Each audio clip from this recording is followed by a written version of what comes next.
November, 1941. I've always felt responsible for World War II. The first thing I remember liking that liked me back was food. I had a bad puberty. It lasted 17 years. I'm a high school graduate. I went to art school. My entrance exam was on a book of matches. I decided to move out of the house when I was 24. My mother still refers to this as the time I ran away from home. Eventually, I ran to Minneapolis, where it's cold, and I figured I'd keep better. Now I'm back in Manhattan. New York, this is your last chance.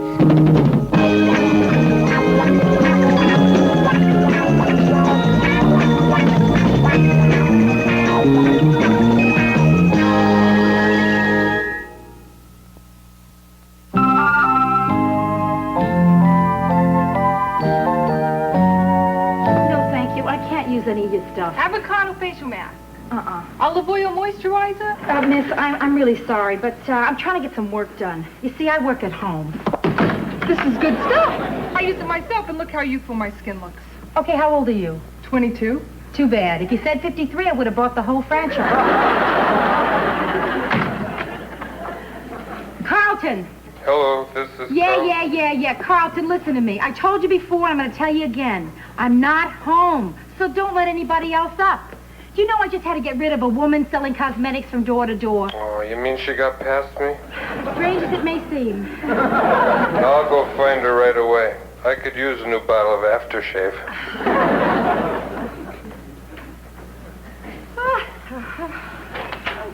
Hi, babe. Surprise. Hi, Joe. I was on a job in the neighborhood, so I figured why buy lunch when I'm so close to home. Listen, babe, I really would like to cook some lunch for you, make you something, but I can't. I'm too busy. I'm trying to come up with an idea for this new job I'm up for. Oh, that's okay. I don't need someone to fix me lunch.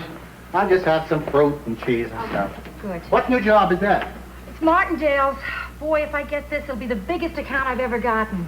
I mean, up till now, the biggest was when Tie City added belts. Oh, that's fantastic. Yeah. Say, where's the cheese? I thought you said you could make your lunch yourself. Oh, yeah, I can make it. I just can't find it. Okay. You know, the whole idea of working at home is really awful. It is. Because I'm home, people feel free to just drop in whenever they like. Look, even you. Okay, you're allowed.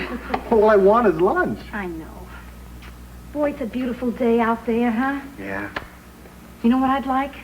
I'd like to eat lunch in the park, wouldn't you? Yeah, sure. And what a perfect lunch for it. I mean, fruit, cheese, a little French bread, right? Some wine.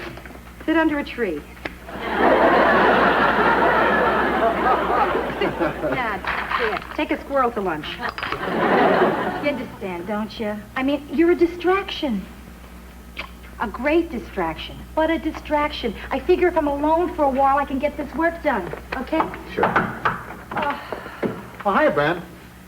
You on your way to Grandmother's house? I'm not going to carry this in the park. But I'm also not going to carry this past Colton. Bye. Bye. What are you doing here in the middle of the day? I just had the most horrible morning at the bank that I've ever had in my life. What happened? I forgot my lunch. So, Ro, what's new? I'm going to tell you what I've been dying to tell everyone who has interrupted me so far this morning. Get out of here. Get lost. Rhoda, you don't have to mince words. If you have something to tell me, just tell me. Brenda, it's not you. You got to know that. It's impossible to work in this apartment. Well, hey, why don't you use my place? I mean, no one ever comes by or calls. No. Oh, really, it's perfect. You know, I have an unlisted life. Well, listen, you got to take me up on that. At least I'll give it a try. Sure. Oh, Rhoda, I'm so glad I found you. Myrna, I have a lot of work to do. I have no time to talk. It's all so meaningless, Rhoda. So futile. So totally frustrating. Maybe this is just blind instinct here, but I got a hunch something's wrong. Okay, what is it? Well, in addition to my teaching duties, I volunteered to be advisor for the school play. Oh, the school play. Do you remember the play we did when we were seniors? Our Town. Right. You were Emily. and I was the town. Anyway, I wanted to do a play that had never been done in school. I chose War and Peace. You mean the War and Peace? I spent my entire summer vacation adapting the novel, making it into a play. I managed to cut it down to 150 speaking parts. And now they won't let me do it. Myrna, if the kids are anything like we were when we went to that school, there aren't 150 of them who can speak. It's so typical of the bureaucracy I face every day. All I want to do is teach, and I have to fill out 10 forms to get a blotter. Yeah. And now this. And look at all the work I put in, Rhoda. Designing sets, drawing the costumes. Listen, Myrna, I'd love to look at these with you. I really would, but I can't. I have no time. I have this big presentation I have to get ready for tomorrow. And I haven't even figured out a theme for it yet. I mean, I can't come up with an idea. It's the pits. I'll get out of your way. Thanks for listening, Rhoda. Hey, What? nah. But What? maybe. I don't...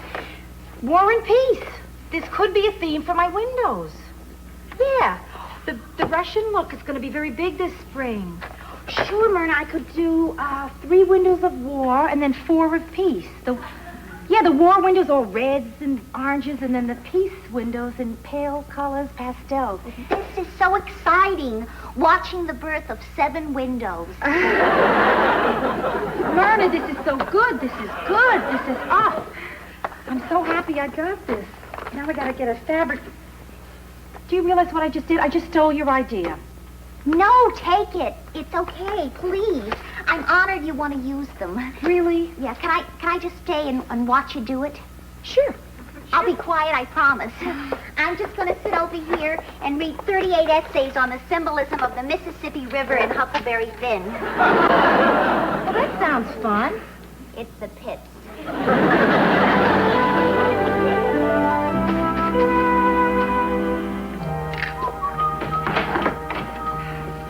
Oh, hi, babe. Hi, Joe. Hey, I stopped at the deli and bought us some dinner. Oh, me too, only I went to the Chinese place. My favorite, sweet and sour lox. So, how did the interview at Martindale's go, huh? Terrific. Really, terrific. Yeah, the War and Peace idea knocked them out. They were really crazy about war. Hey, that's great. So then you got the job, right? No, not yet, Joe. No. When I left, there were 5 people waiting to be interviewed. There's one guy with an earring and a cheetah. Looks like he might have some offbeat ideas. Oh, boy, if I should get this job, Joe, it would be huge. Maybe too huge. Do you realize I would be carrying as full a workload as you? Maybe more? How does that grab you?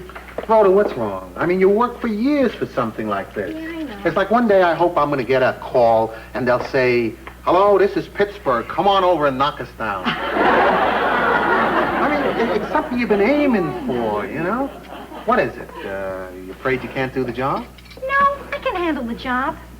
Can you? I mean, come on, Joe. It's got to bother you a little, too, doesn't it? Okay, I'll admit there's a part of me that isn't crazy about it. But Rhoda, you gotta understand, I went through a marriage where my wife didn't work and it didn't work. Maybe if she had worked, it would have worked. I mean, look at us. You're working and it's working. Oh, yeah, maybe you're right there. But if I do get the job, I can't work at home here. I'll need my own office, and that's expensive. I mean, how much does your office cost? Oh, it's not bad. Yeah, but your place is a dump.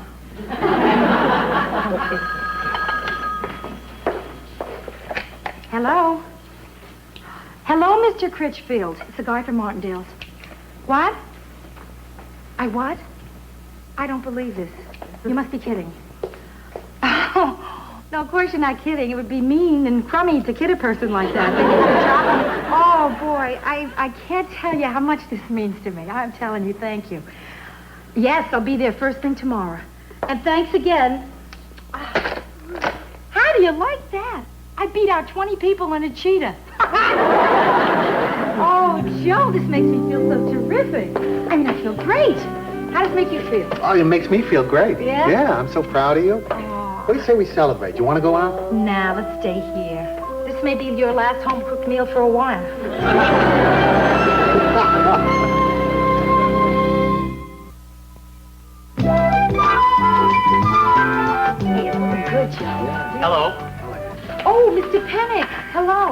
Joe, this is the building manager. Mr. Pennick, this is my husband. Hi, Mr. Pennick. Hello.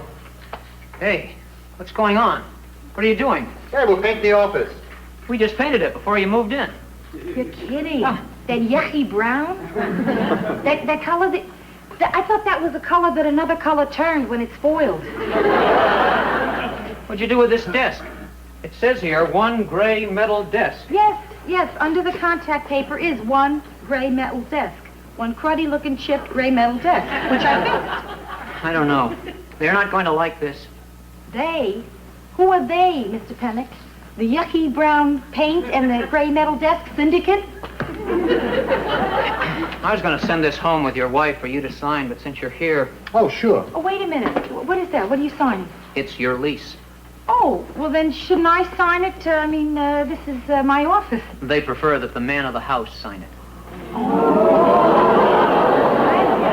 I see. But this isn't a house, Mr. Pennick. See, this is an office. My office. That's right, it's her office. I got you. It's her office. Oh, look, don't misunderstand me. I think it's terrific what you're doing here. I mean, not many guys would set up their wives with a business like this. No, wait a minute. I'm not setting her up in this. Right. Gotcha. Mr. Pennick, I am paying for this out of my own money. Right. Gotcha. But I am. All right. Stop winking. I'm not winking. Well, he is, and you're accepting it.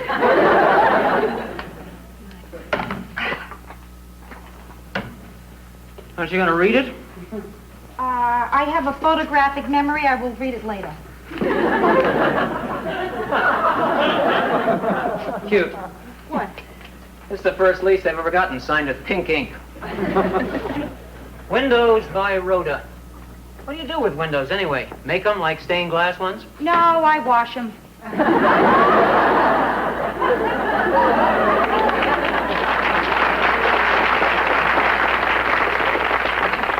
Hey, Rhoda, don't you think you're overreacting a bit? I mean, it wasn't that big a deal.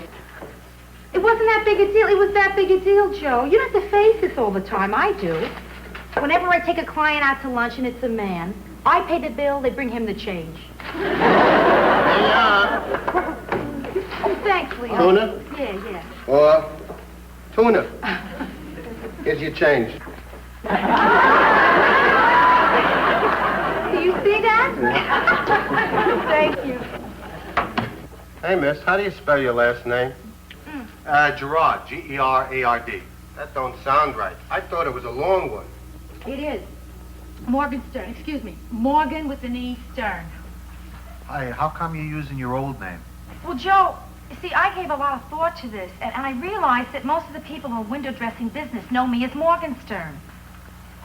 Besides, it's not my old name. That's who I am. Something I'll always have, like these signs. Hey, Joe, listen. There are times when I need to be Rhoda Morgenstern, you know? But there's a part of my life where I just love being Mrs. Gerard. Oh, yeah? What's that? Oh, come on. A lot of the time. Sometimes when my mother comes over. Sometimes when I meet an old boyfriend. And, all the time. Just after lights out.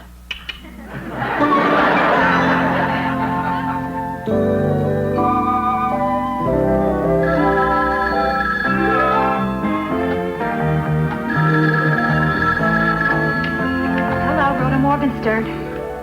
Oh, hiya, Mr. Edwards. What? Oh, yeah, sure, of course. As a matter of fact, I was working on your window display right this very minute. Oh, yeah. Well, rather than describe it to you, I would rather just have you see it yourself. Uh-huh. Absolutely, tomorrow, I promise. The estimate, well, that I can give you right now. Sure. Yes. How is business, Mr. Edwards? Yeah, is everything good? Well, it's slow for everybody. Look, why don't I call you back with the estimate, huh? Very good. Bye. Where is it? Hi. Hello, Rhoda Morgenstern. Oh, hello, Mr. Patterson. Tomorrow? No, the display isn't due until Friday. No, tomorrow isn't Friday. It is not. I'm looking at my calendar. Wait a minute, I'm in June here.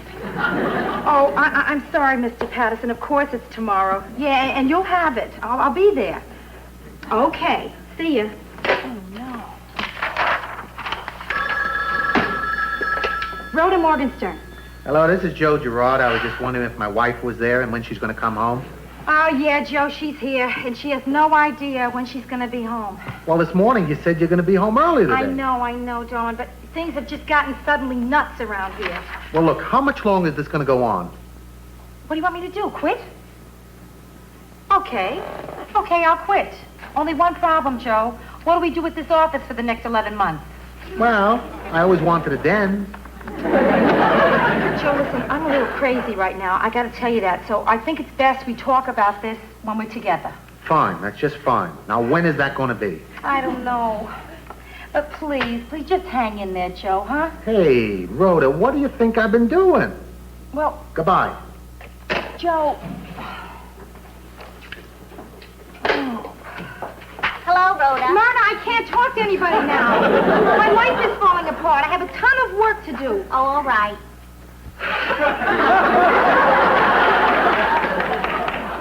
Okay, now. I'm not leaving, Rhoda. I came in to talk to you about something before you threw me out. I'm sorry I did that, Myrna. I'm just so hassled here. You have no idea. I can see that, and maybe I can help you there. Well, I appreciate your You concern, see, but... I'm a workhorse, too. I'm one of those people who could never say no to anyone. So I always got too much work to do and thought I could never finish anything, and it drove me crazy. Yeah, well... But then one day I said to myself, Myrna, so what if you're late turning in your progress reports?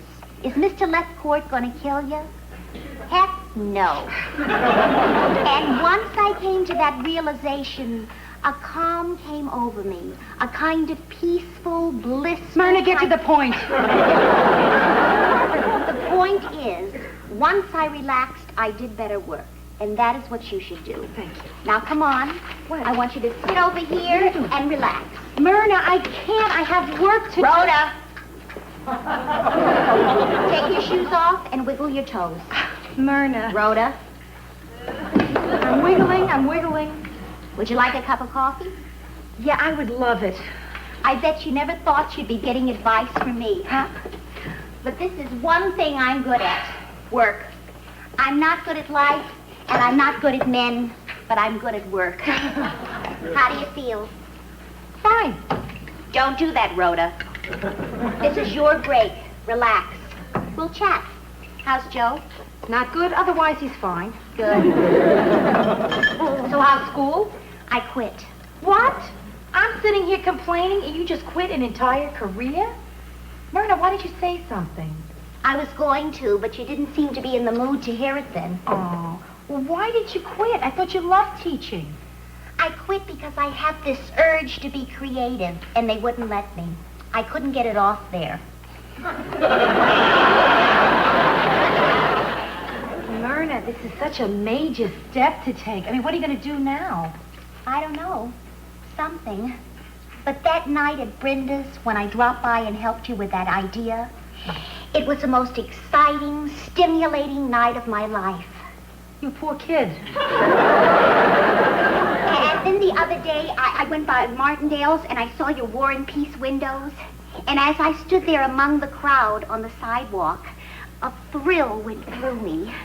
When you were standing there, was there a crowd behind you? You sure this thrill you felt was of your own doing? Rhoda, you're too close to it.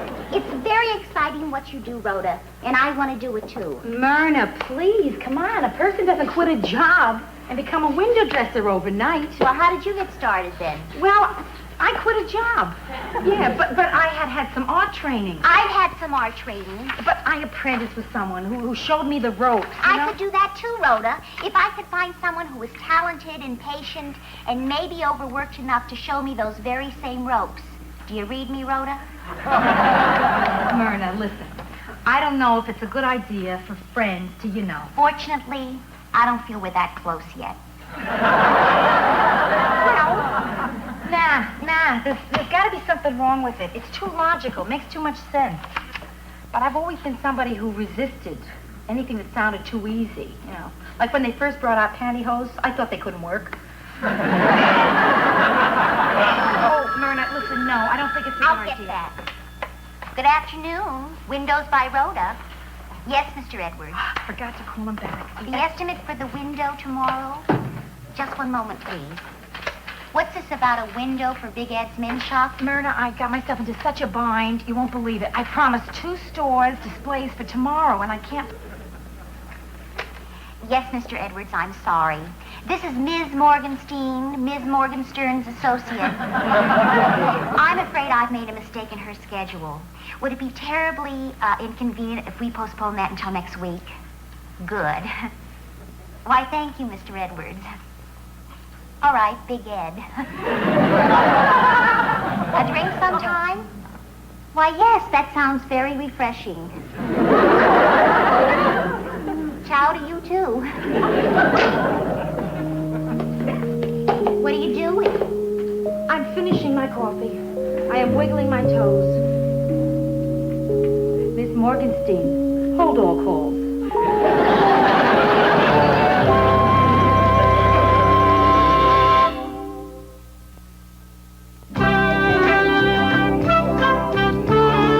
The guy told me you want to add another name under the R. Morgenstein here. Yeah, that's right, Leo. M. Morgenstein, associate. Morgenstern and Morgenstein. You girls sisters?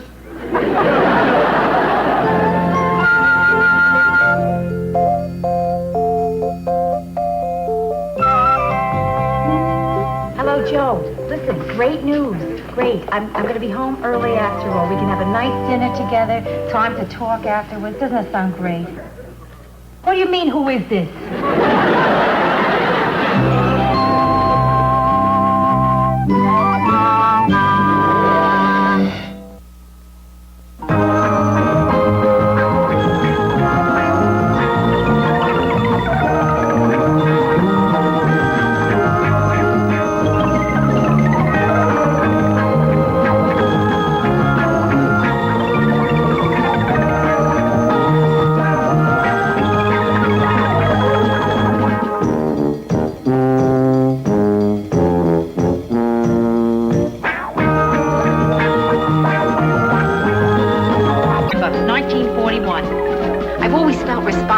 World War II. The first thing I remember liking that liked me back was food. I had a bad puberty. It lasted 17 years. I'm a high school graduate. I went to art school. My entrance exam was on a book of matches. I decided to move out of the house when I was 24. My mother still refers to this as the time I ran away from home. Eventually, I ran to Minneapolis, where it's cold, and I figured I'd keep better. Now I'm back in Manhattan. New York, this is your last chance.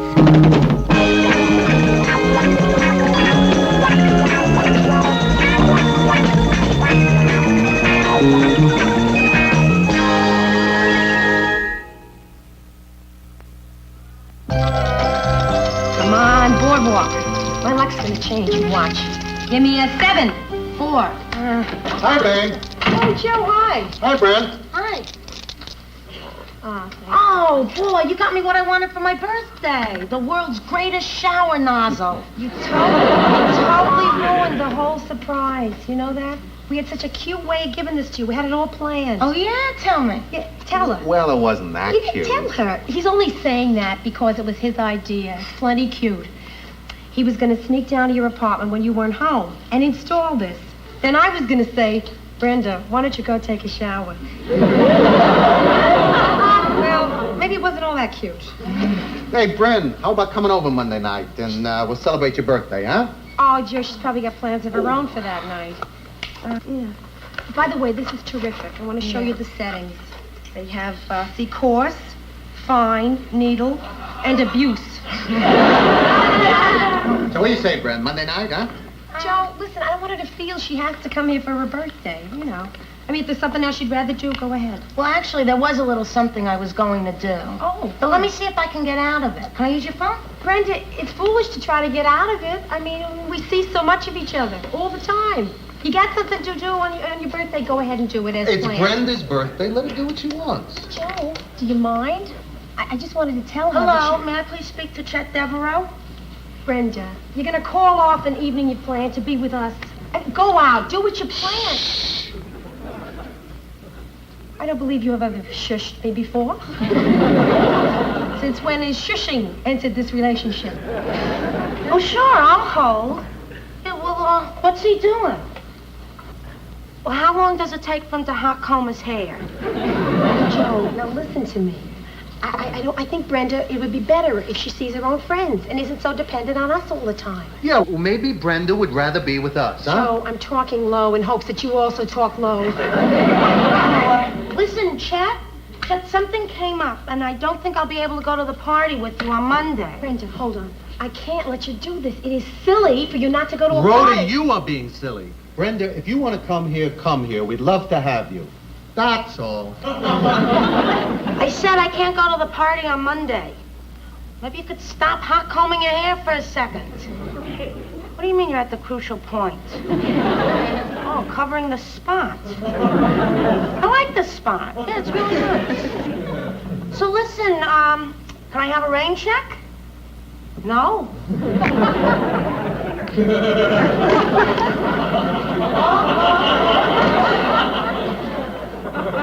Why did you do that, Brent?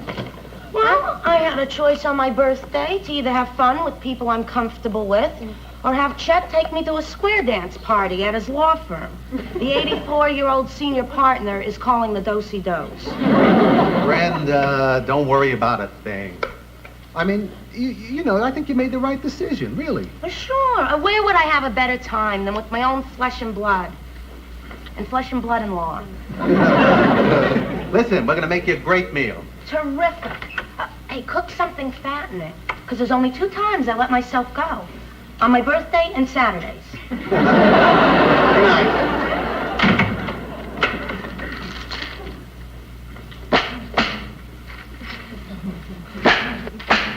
You know, something crazy just went through my head. Like maybe you're mad at me. I'm not mad. I'm not mad. Well, I thought it was crazy. Sure, walk away. Okay, if you're so anxious to fight, come on. But at least let's do it right. Do it right? Yes, the right way, Joe. I'm telling you. Yeah, I've been reading a lot of books, on modern marriage. And there are a lot of very wise people out there writing books telling other people how to fight. Okay, Rhoda, but you're going to have to help me out. Because the only way I know how to fight is to keep yelling until someone tells you win. Here's how it goes. So, neither person misses what the other says. Only one person talks at a time, and the one who is talking has the floor. The other cannot interrupt. That is a civilized way to fight. Okay, Rhoda, go ahead. You're a jerk. Now it is your turn. What? Now it's my turn. I'm worried. I'm worried about Brenda. Yeah, she's so dependent on us, Joe, that she's not building a life for herself. I don't want her to wake up one day and realize the biggest achievement she made was to sell 300 master charges. Okay, it's my turn. It's my turn. Now, I think that you are making a mistake, Rhoda, because it's just one day. It is not her life. What do you mean one day? She's here all the time. I know. It's your turn. I spoke. I interrupted. I would like to apologize. I would also like to continue. I wanted Brenda to have her birthday the way she planned it. And you shushed me. You did. You brushed me off, Joe. Now is it my turn? Yes. Let's drop it. You're doing it, right? Well, I'll tell you what I'm going to do. I'm going down to my sister's right now, and I'm going to tell her she has to be more independent. Swell. I am. I'm going to do that. So what are you waiting for, my blessing? Give me a blessing. No, huh? All right.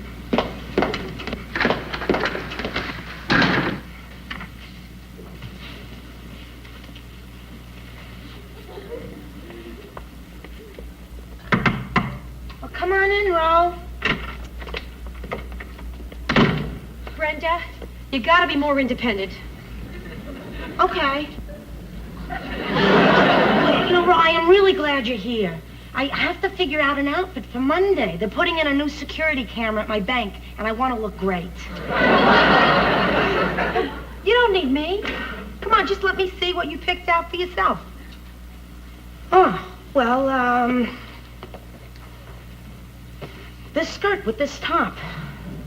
Oh. You don't like it? Do you like it? Yes? Wait, I'm not sure. Brenda, don't try to read my face. Do you like it?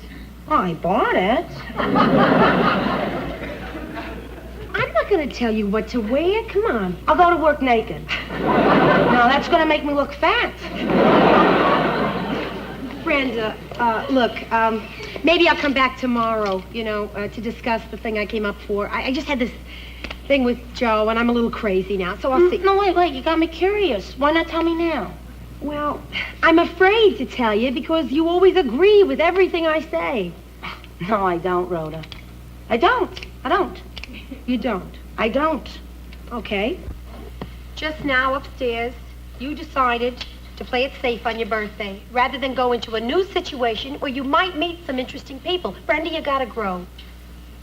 Oh, is this true what you're saying? I mean, listen, I had to run all the way to Minneapolis before I finally started to grow. Really, I mean, I was 23 years old before I bought a pair of shoes without Ma feeling the toes first. So I know, it's exactly the same for you. I'm going to start being independent and taking chances right now. I am going to wear this on Monday.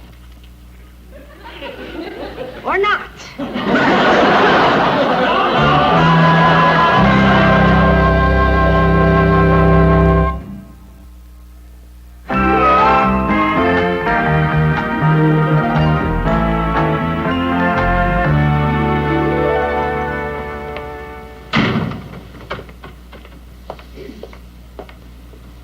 I can't function on Sunday without a Sunday paper.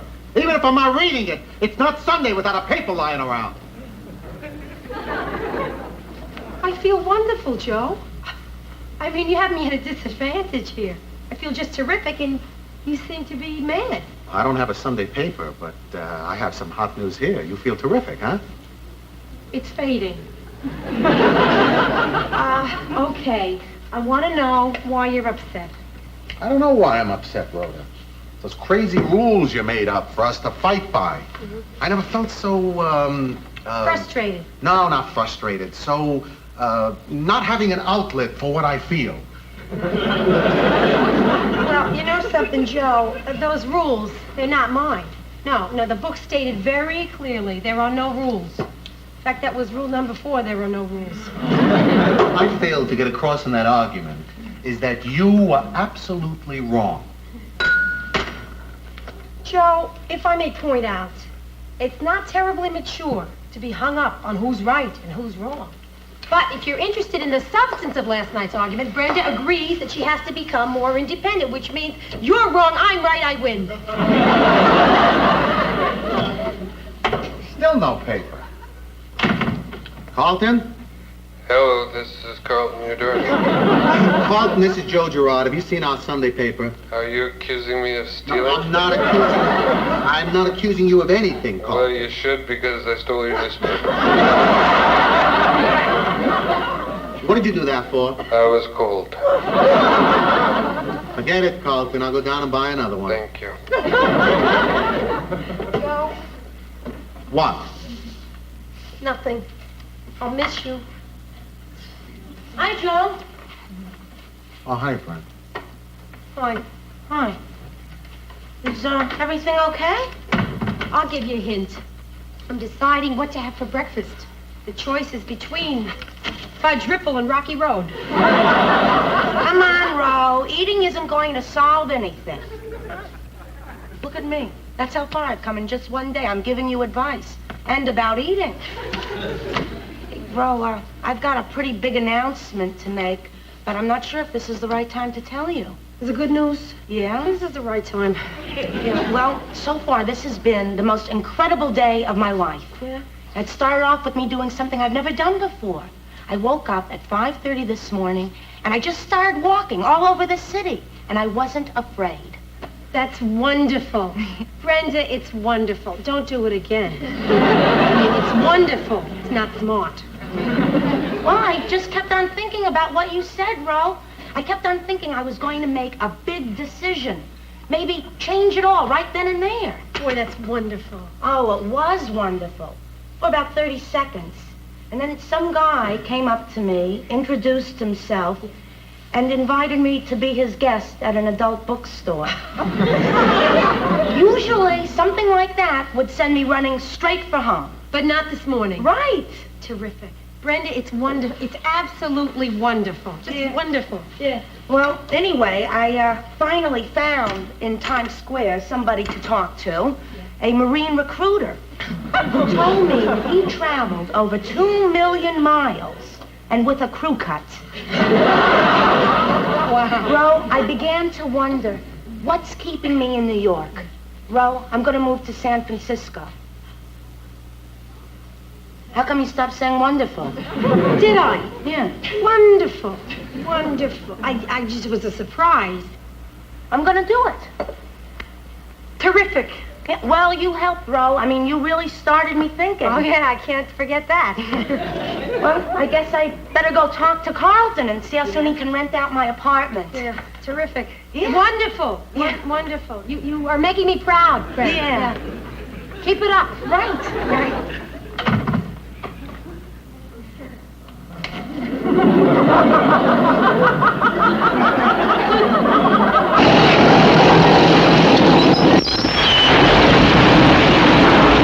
Hey, don't bother you. Well, you believe one thing. It's the last time I'm working a wrecking job with you, and you're having a fight with Rhoda. Hey, will you stop exaggerating? It wasn't that bad. It wasn't that bad. It's the worst day I've ever had in the wrecking business. This is worse than the time we tore down that fertilizer factory. Hey, just lay off, will you? If you don't like me this way, why don't you take off? What are you hanging around for? I'd love to go, but I'm waiting for a call from my wife. Hey, Joe, why don't you do what I do when I have a fight with my wife? What do you do? I lose. Hey, look, it's not the fight. It's what Rhoda did here. She gets an idea in her head, and the next thing I know, Brenda's moving to San Francisco. Brenda doesn't have a job there. She doesn't have a place to live there. I mean, the whole family is screwed up, and Rhoda's telling me that we fight good? Hey, well, you want the fight to be over? Yeah. Just be nice to her. Really, the only fight that can't be solved with a kiss and a smile is the one where a guy starts off by breaking a beer bottle across your head. Hi, Joe. Hello, Hey. Justin. Hey, how'd you get like that? You guys been swimming in the Hudson River today?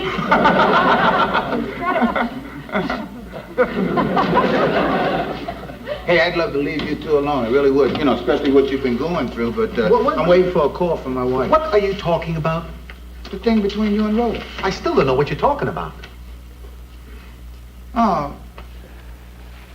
Well, I hope she calls soon.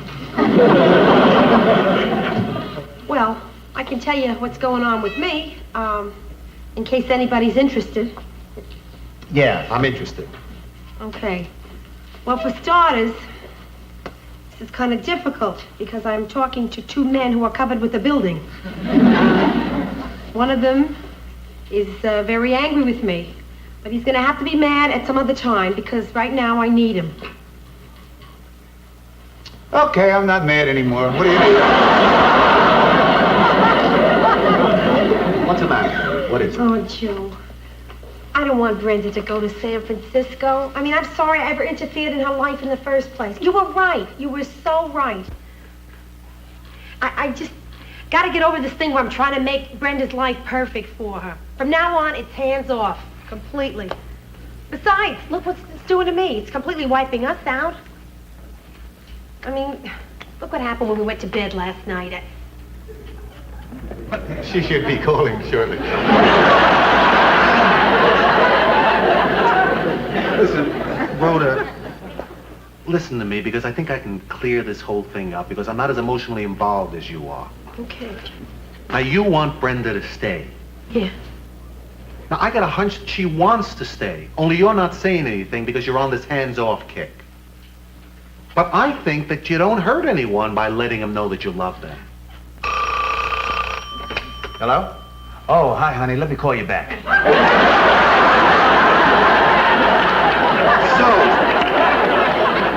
So, instead of standing on the sidelines like you've been doing, if you could just talk to her like you used to talk to her. Because it seems to me that up until the last few days, that everything between you is going real good. Boy. Joe, it's incredible. After a hard day's work, you stand there and you come up with an answer like that. Oh, no, I've known that for days. Why didn't you tell me? Because it wasn't my turn.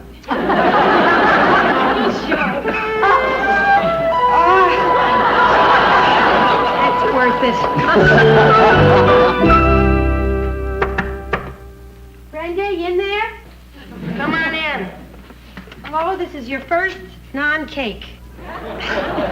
Rhoda, it looks like a wonderful cake. No, this is not a cake. Oh, This is a diet cake. no way. Come on, it can't be. It sure is. 10% sweet and low, 90% air. So when you blow it out, you better be very careful. Yay! What'd you wish for? I wish it was the real thing. I've been working here sorting out all my stuff for moving to San Francisco, and for the first time in my life, I forgot to eat. Oh, no, I didn't.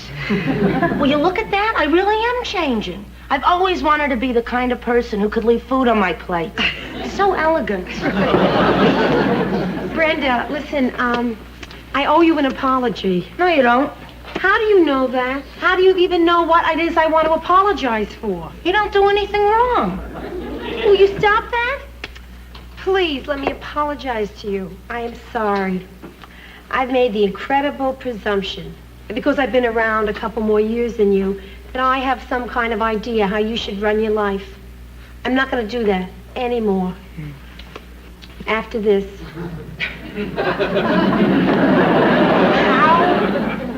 Let me phrase this right. Tell me how you feel about going to San Francisco. I don't want to go. Why don't you want to go? I don't know. I don't know anything anymore. I don't even know why I bought this shirt. I don't think I like owls. I've been easing up a little bit on my decision to go. No kidding. Yeah. I mean, people have been reacting in a very funny way since I've been saying I'm going. Like, there was talk about a farewell party at my bank, and from my teller's cage, I heard the sound of people chipping in for a gift. Yeah, and all my girlfriends are nauseous with grief. And, you know, Chet Devereaux, the hot comb number? We took a long walk together, and Rhoda, he must really care, because it was a windy day, and he was not wearing a hat. So I don't know. I may not be growing here, but I'm happy. Good thinking, Morgenstern. And listen, by the way, for the record, I have been easing up on a lot of the stuff I told you before. Well, Rhoda, if you're easing... Wait a minute. The fact that I'm easing has nothing to do with your decision. Brenda, you've got to learn to disagree with me, or I'll have to watch every word I say to you. So, will you please not agree with me? Yeah. I mean, starting right now. Okay, you got it. Okay. Brenda, I think you should go to San Francisco. Too bad, I'm not going.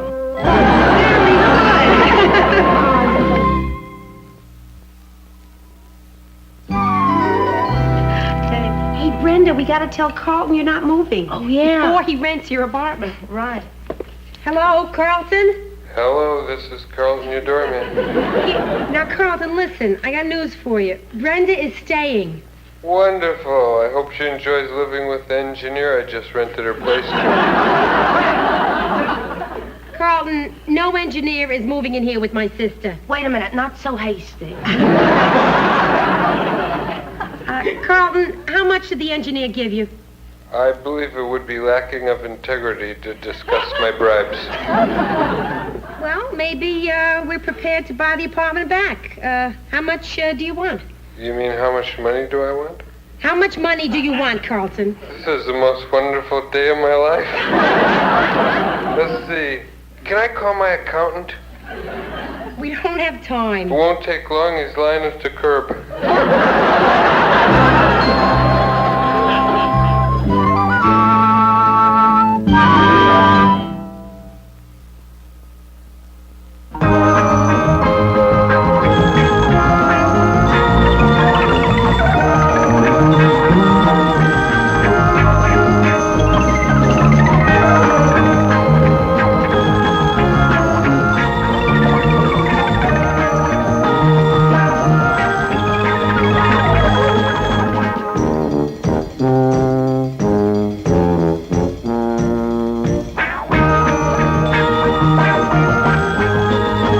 New York in December 1941. Eventually, I ran to Minneapolis, where it's cold, and I figured I'd keep better. Now I'm back in Manhattan. New York, this is your last chance.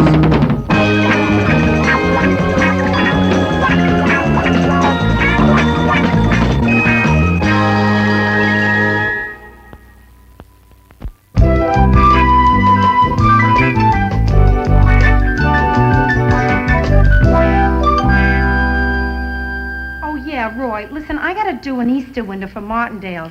I hope you still have some Easter stuff left. Oh, that's great. Okay, all right, here's my order, Roy. Oh, hold on, will you? There's someone at my door.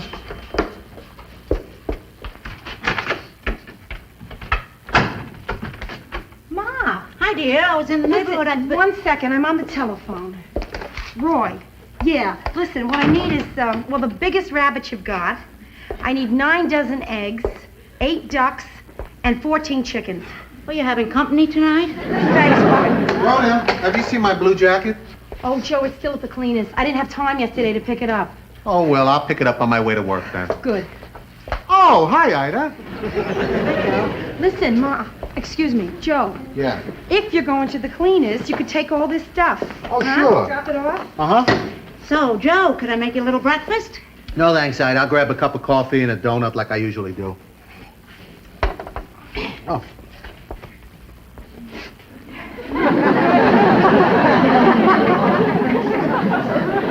Thanks, Ida. So, Rhoda, what do you want to do about dinner, huh? Well, I don't know what time I'm going to be through. If I get home early enough, I'll throw something together. Why don't I call you at your office and let you know? That's fine. All right. Okay. All right, love. Okay. You got it? Okay. Oh, I forgot to make lunch. What? I'll grab it on the way. Oh, all right. Here you go. Right. Bye. Take care. Bye. Oh, that Joe is such a doll. Yeah. It's too bad you're gonna lose him. What? Rhoda, are you blind? Don't you see what's happening? I mean, the man doesn't take out the laundry, the woman does. Gee, I must have missed that in the wife's handbook. You let him race out of here without any breakfast, then you say maybe you'll be able to throw something together for dinner, and he says he's gonna grab something for lunch. I'll tell you what he's gonna grab, Rhoda.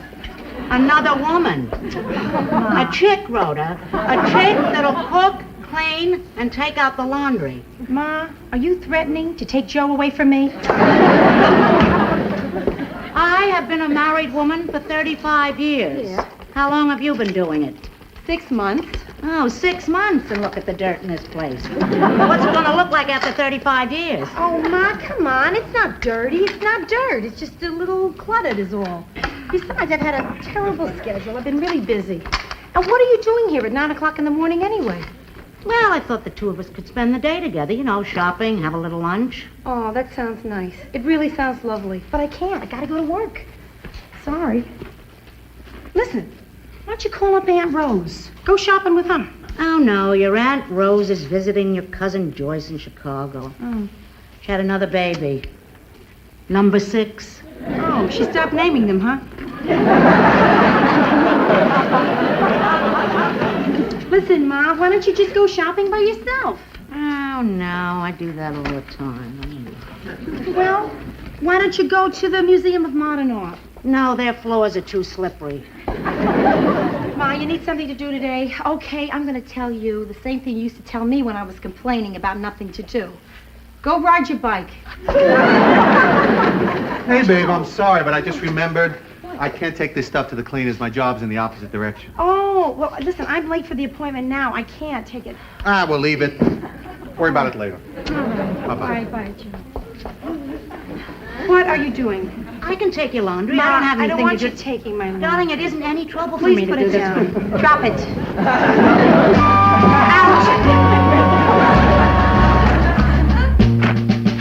There.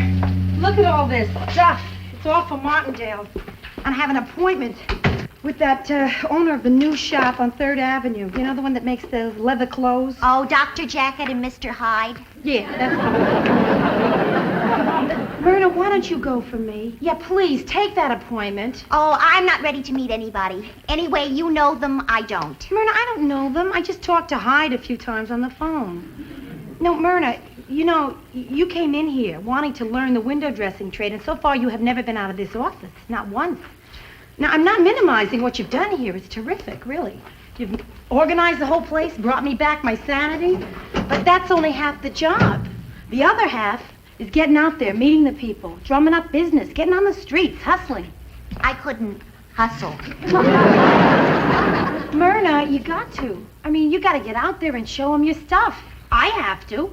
Yeah, but your stuff is better than mine. Oh, stop it, Myrna. That's not true. Listen, I would consider it a personal favor if you would do this.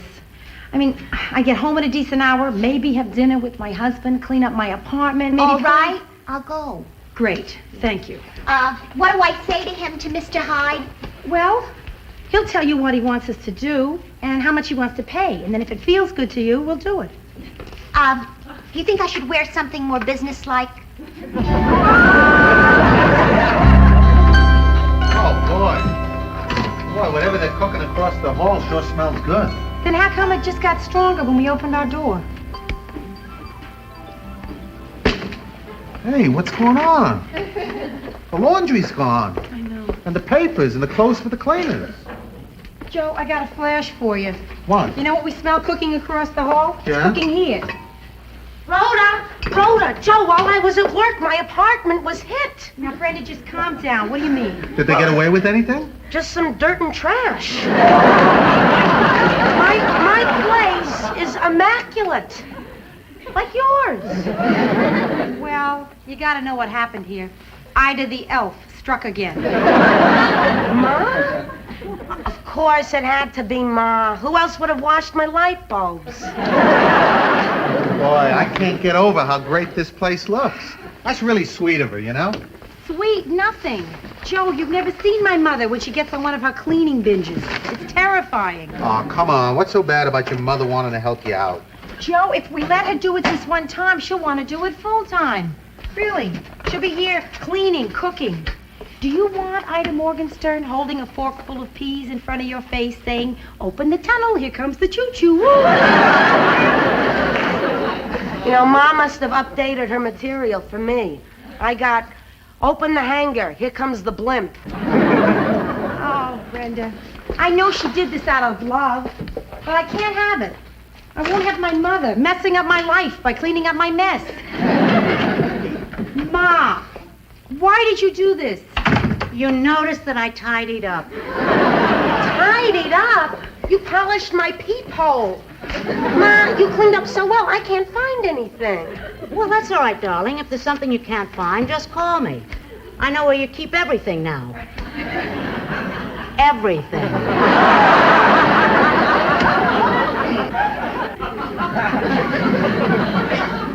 Rhoda, I thought it would be a nice touch if Joe thought that you stopped and bought his favorite flower. Oh, I don't have a favorite flower, Ida. You do now, Joe. Ma, I don't want you to do this. Do you hear what I'm saying to you? I do not want you to do this ever again. I don't know what's the matter with you two girls. I really don't. I mean, all I did was drop by and give your apartments a quick going over. I cleaned your shaver. Oh, miss, don't be getting tidy with my husband. Ma, we're not children. We can take care of ourselves. No, this from a child who didn't make her bed this morning. Ma, I was late for work, and besides, no one was going to see it. God willing. So, Joe, what do you think of my modern young women, huh? You try to do something nice for them, they don't appreciate it. You try to save a marriage, they get mad. Ma, my marriage isn't in danger. Really, the marriage vow was not till dirt do us part. Joe, please tell her. Well, she's right, Ida. Oh, come on, Joe. You can level with me. You know Rhoda's working so hard that she doesn't get to do all the things that a good wife should do. And it's eating you up inside. No, Ida, really it isn't. I'm really glad about Rhoda's career. You see, it's something very special. It's what makes her more interesting. If she was just content to, I don't know, stay home and do housework, wouldn't be Rhoda. I don't think I would have married her. I see. So in other words, what you're saying is, I'm dull. No, he didn't say that. Did he say no? Just a second now. This is something I'd like to get straightened out. I am not the kind of woman you would pick to marry, right? Oh, well, I mean... Ma, you can't make Joe answer a question like that. All right. Just go back up to the Bronx and do what I do best. Bore your father. Please. Ma, here, let me help you Gonna with need this. any help. Well, no, Leave me Ma. alone. Listen, it's knotted. I'll get a pair of scissors. I don't want you to help me get any knots Ma, out. you're fumbling. Come on, Ma. Would you stop? I don't need you. Now, stop it, you two. If you'll hold still, I'll just cut. I don't need you to get me out of this. Now, where is she going to find a knotsmith open this time of night?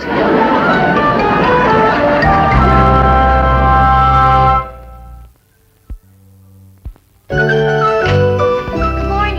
Myrna, where have you been? I mean, you've never been this late before. Do you know your mother's called this morning 4 times already? She's very worried. She said she tried you all last night at home. You didn't answer the phone. Where were you? Let me put it this way. We got the job. Myrna, did you? No, you didn't. You Dr. couldn't- Jacket and Mr. Hyde is ours. No, Myrna, the day is past, thank God, where a woman has to do this kind of thing to get work. I mean, listen to me now, this is important. I never want you to do this again, okay? Okay. Okay. But what if he's nice? Dr. Jacket is nice? Mr. Hyde. His real name is Ozzy. Ozzy Drexler. And he's not at all what you think, Rhoda. He has a very tasteful pad. Oh. Well, listen, maybe I jumped to conclusions here. I mean, but gosh, anybody that calls himself Mr. Hyde, I mean, I pictured an all suede apartment, you know? Oh, it is, Rhoda. You should see it. It's a penthouse with wall-to-wall leather. Sounds terrific. Like living in a purse with a view.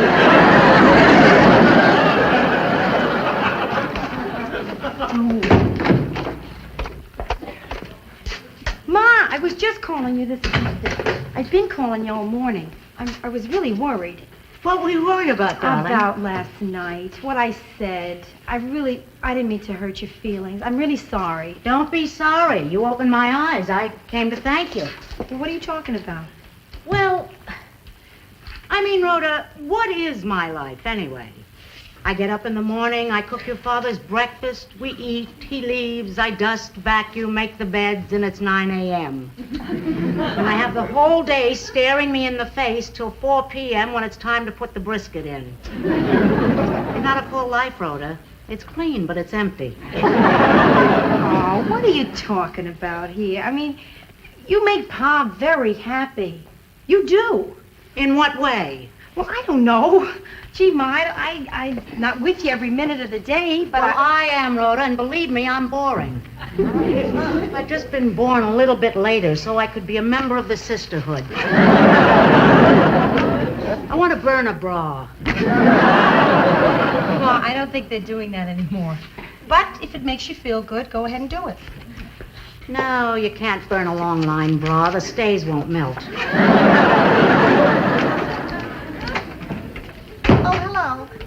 Ma, you remember Myrna Morgenstein? Oh, yes, of course. How are you, Myrna? Well, I haven't seen you since you and Rhoda graduated high school together. I remember you gave the valedictory speech up on the stage, and Rhoda and a friend were cutting up in the back row. Your mother and I sat together. She was so proud. I was so humiliated. Rosie Gallagher started it. So, Myrna, how's your mother? Oh, she's fine, happy. Oh, good. Well, I'll have to call her one day. We'll go shopping. Oh, you better make it on the weekends or at nights she works. Oh. Well, I'll call her during my lunch hour. Lunch hour? Wait a minute. What are you talking about?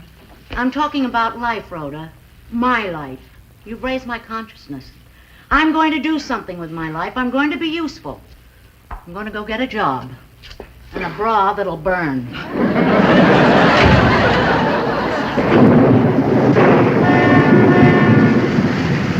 Ro, do you know if Ma's found a job yet? No, I don't know. She has. No? Yeah, I've been trying to find her something at the bank, but the only opening is for a guard. I can see her now. Gray uniform, pearls, and a gun.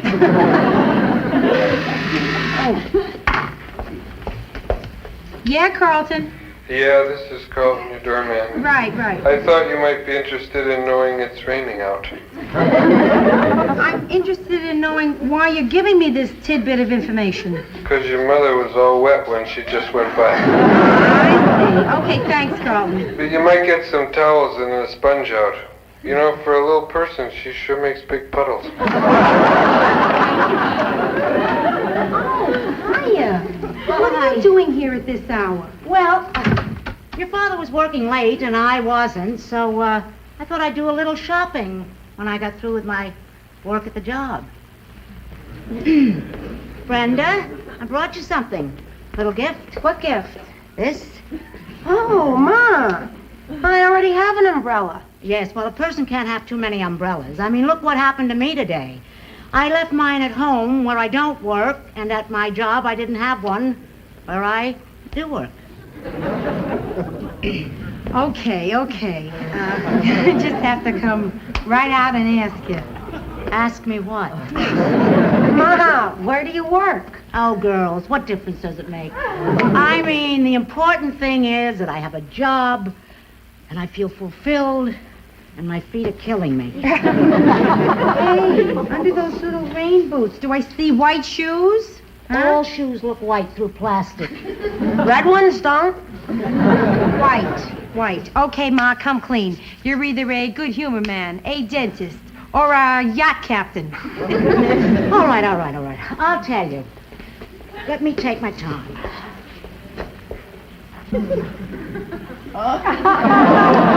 Ma, you're a Barbie doll.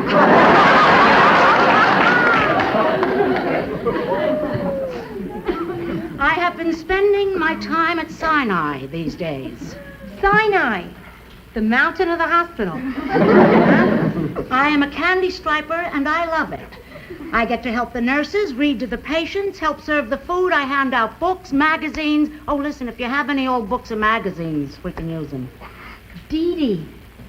That's your badge, huh? Oh, I know. Your stage name. Dee Dee is the girl I replaced. I needed something to keep my handkerchief in place. Ma, I'm sorry that I'm laughing. But every time I look at you, I mean, candy stripers are usually 16 or 17-year-old kids. That's true. Of all the girls in your group, you're probably the only one who doesn't have a date to the prom. Are you through with your little jokes? Oh, Ma, come on. Listen, Ma, this is really cute. It is. It's very sweet what you're doing. Yeah, it's adorable, Ma. It is not cute, and it is not adorable. It's my job, my career. I'm sorry I can't be a nuclear physicist for you two. Come on, Ma, listen. Nothing I do satisfies you, does it? Well, it's just too bad because this is my career. Ma, please. Brenda, are you going out tonight? No. Can I borrow your umbrella? Oh, Ma, we're sorry, Ma. Oh, Ro. I think we just hurt Dee Dee's feelings.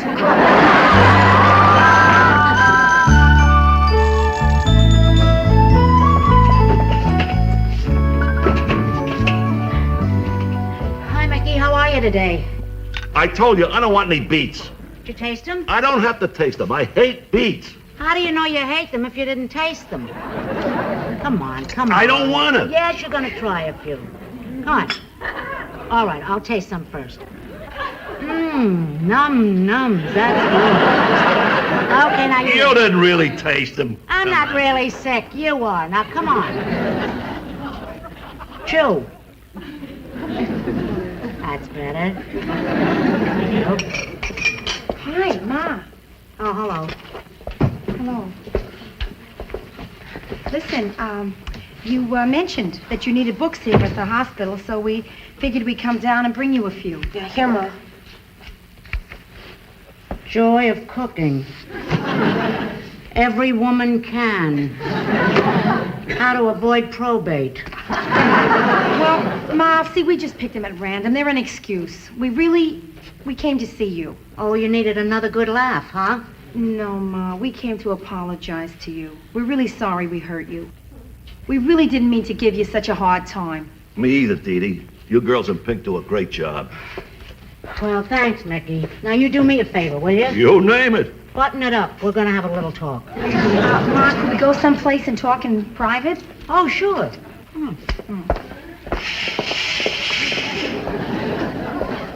Look, Ma, we think it's really sweet of you to be doing something like this. Well, don't make me sound so noble. I'm going to tell you both something I've never told anybody in my life, including your father.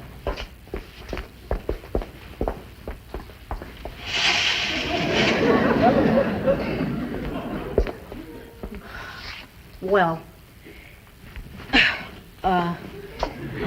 when I was in high school,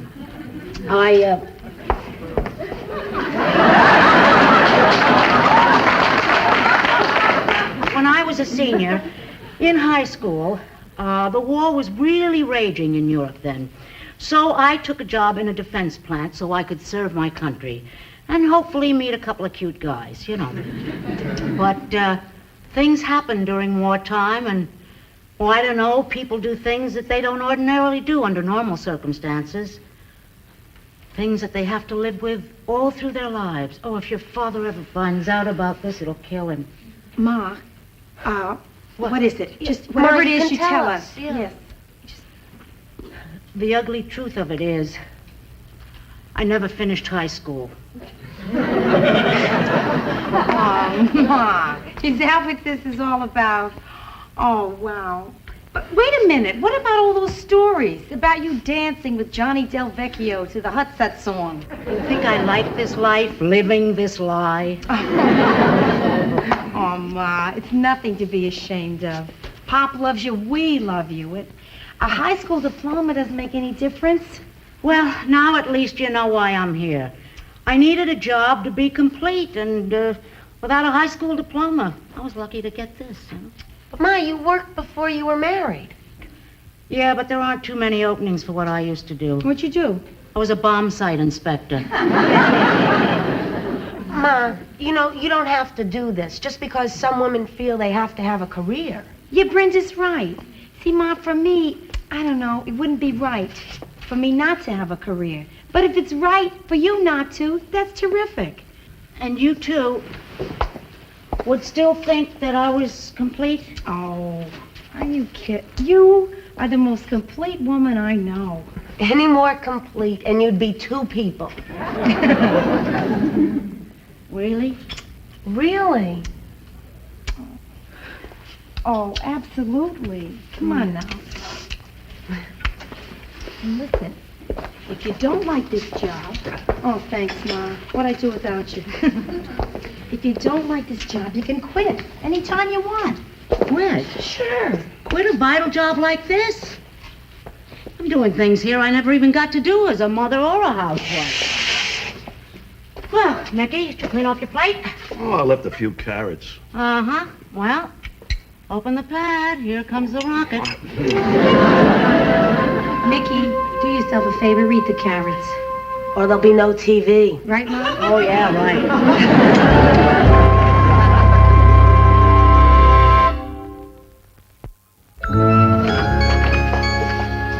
Hi, Rhoda. Hiya, Ma. What are you doing with all the books? You going to medical school? No, high school, nights. I mean, I can't be a candy striper forever. Anyway, I've got ambitions, and I only need 3 classes to get my diploma. Latin, American history, and gym. Terrific. Hello, everybody. Hi. Hiya, Myrna. Wow, Myrna, that's very, leathery. Ozzy gave it to me. Gee, I like that a lot. You think you could get me one? Are you kidding? I could get you a dozen.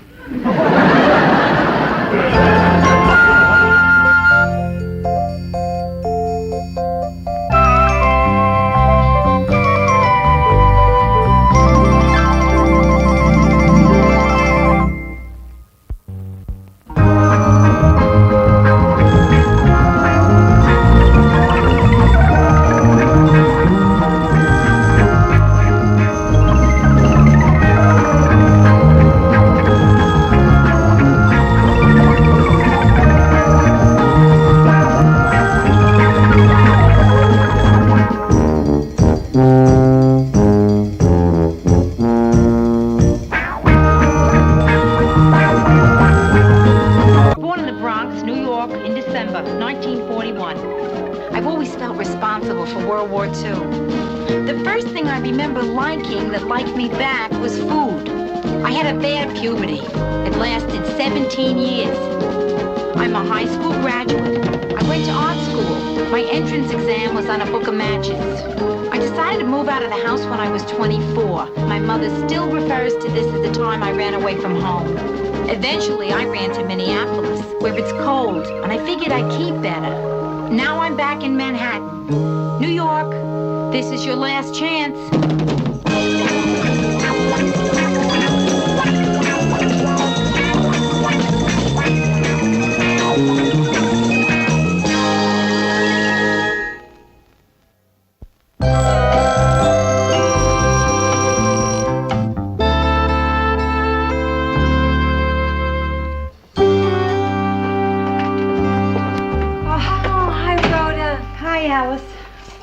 Joe's inside, right? No, he's still out working.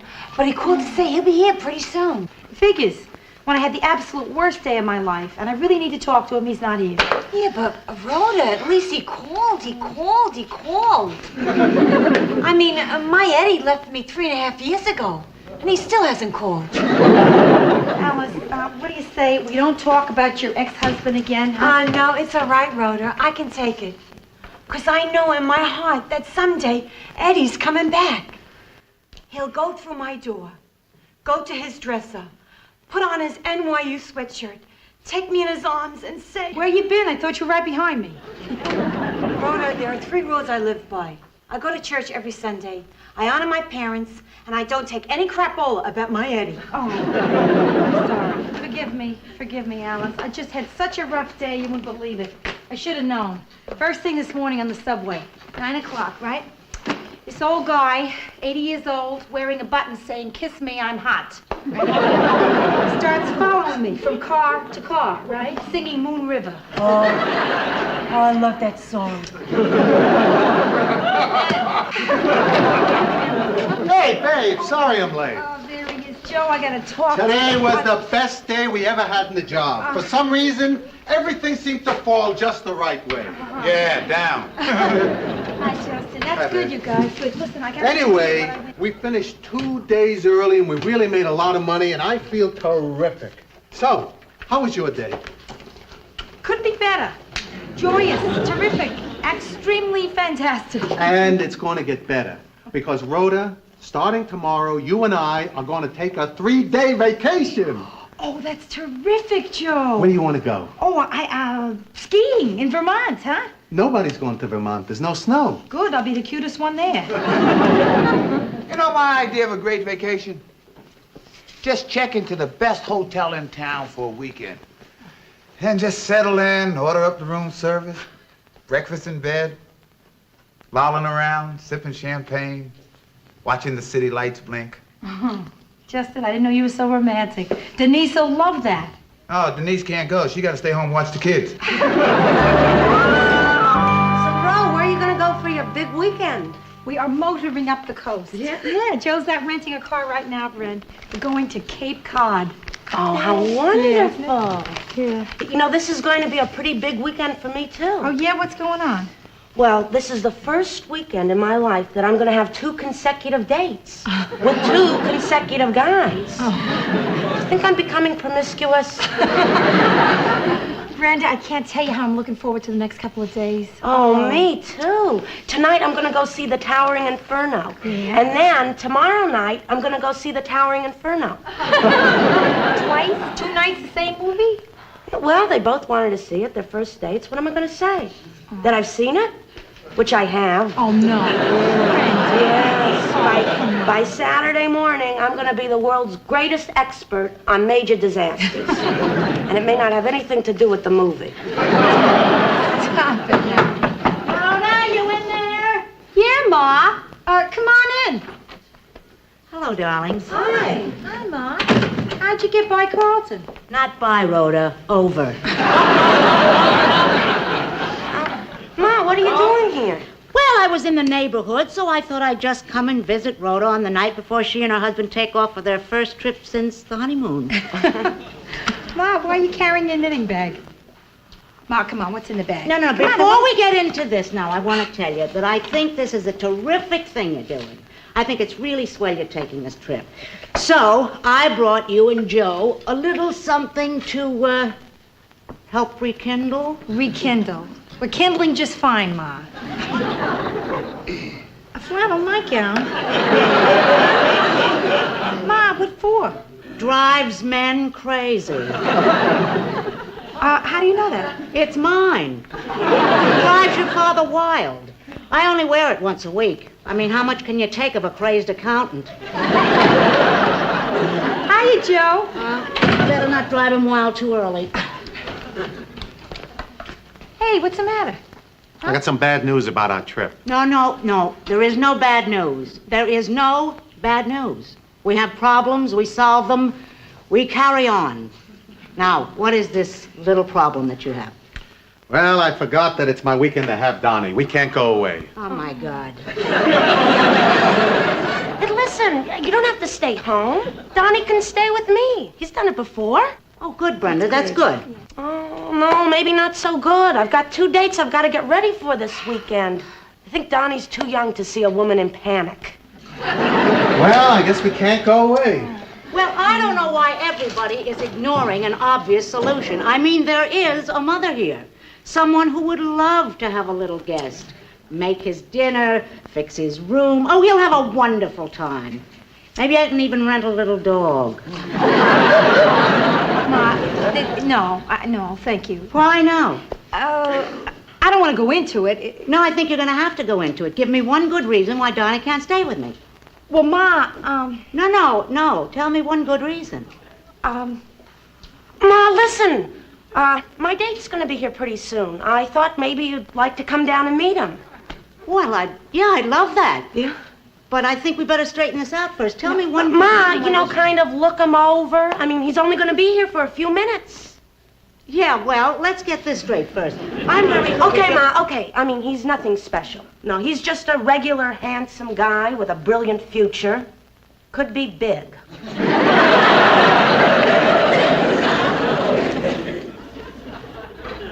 I'll tell you what, when you two get this figured out in your minds, give me a buzz. I'll be down at home. Where did you meet this one? Never mind, I'll ask him when I see him myself. Did you see what my little sister just did for us? The girl threw herself on a live grenade. Well, I guess I gotta do what I've been avoiding. I gotta call Marion and ask her to switch weekends with me. Joe, do you want me to leave the room? No. Oh, good. Hello, Marion? How are you? Oh, nothing. I was just gonna ask you to switch weekends with me. Oh, you will? If I do something for you. Well, what do you want me to do for you?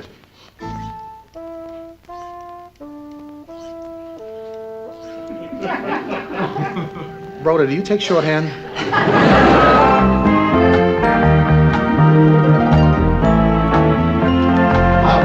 Rhoda, will you hurry up? Come on. Hey, Joe, I'm hurrying. Carlton. Hello, this is Carlton, your doorman.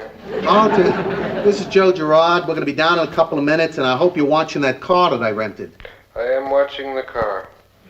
And so are 3 other guys. They're especially watching your hubcaps. Carlton, will you go out and get him away from there? Sorry, the street is out of my jurisdiction. Carlton, come on. Hold it, you're in luck. They're gonna strip my car instead. Excuse me. Okay, Joe, all packed. I'll be ready in just 1 minute. Good. I want to check the locks on the doors and the windows. Good. As soon as I fill the thermos, we'll be ready to go. Oh, I'll get it. Surprise!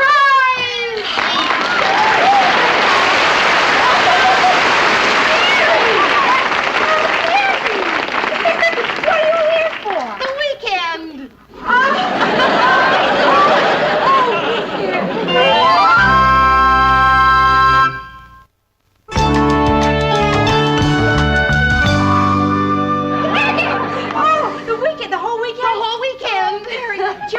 Joe, listen, Mary's here for the weekend. I heard. Come in. Oh, why? How? What are you doing in New York? Well, Why didn't you call? well, I'll tell you, I got in town a couple of days ago for this broadcasting convention, see, and I wasn't really sure I was going to have the time to see you. But anyway, I got through with all my broadcasting stuff, and so here I am. Oh, Mary, it's so sensational. Oh. I can't tell you. I can't believe this. I can't believe you're really here. Me either.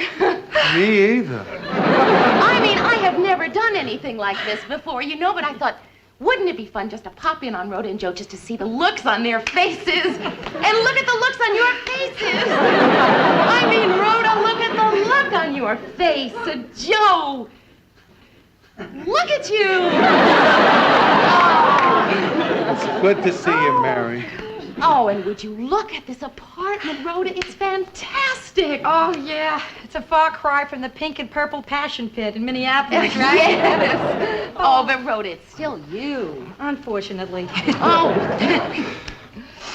So, Mary, the whole weekend, huh? Yeah? Uh-huh. Boy, you guys are really going to be sick of me, huh? No, we're not going to be sick of you. Hey, listen, I just realized something. I mean, I took an awful chance just barging in. You weren't going to do anything tonight, were you? No, good. nothing. All right.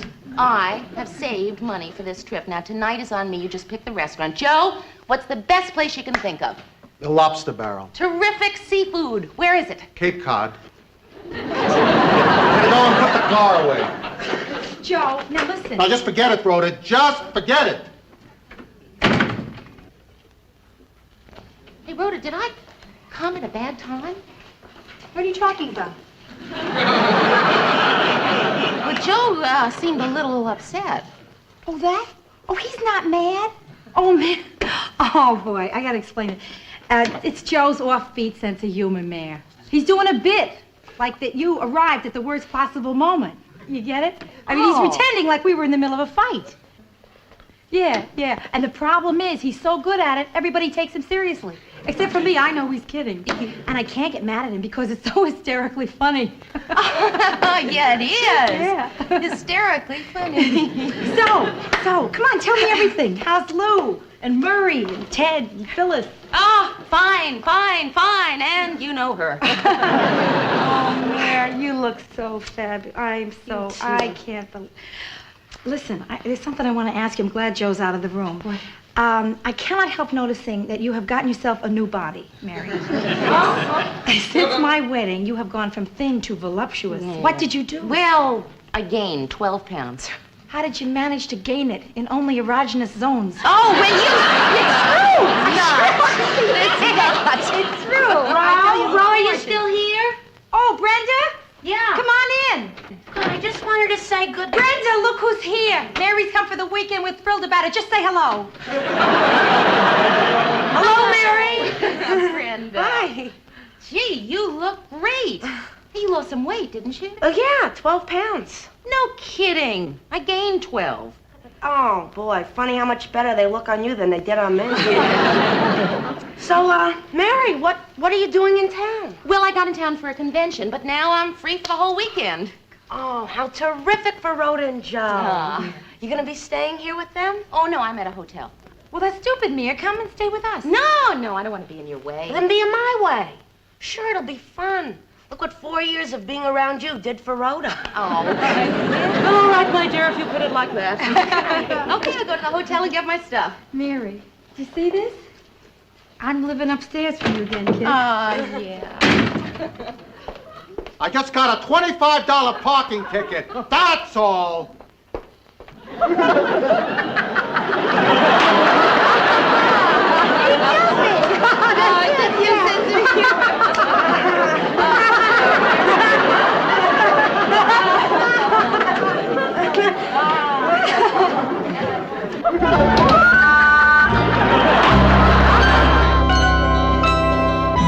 You know, if we would have left 10 minutes earlier, we would have missed Mary and been on our way to Cape Cod right now. And if you hadn't overslept, we could have left an hour earlier. Hey, don't pick on me. If you would have told Mary, we would have been on our way now, Rhoda. Why didn't you tell Mary? Joe, I couldn't tell Mary that she ruined our weekend plans. Do you know how she'd react if she knew that?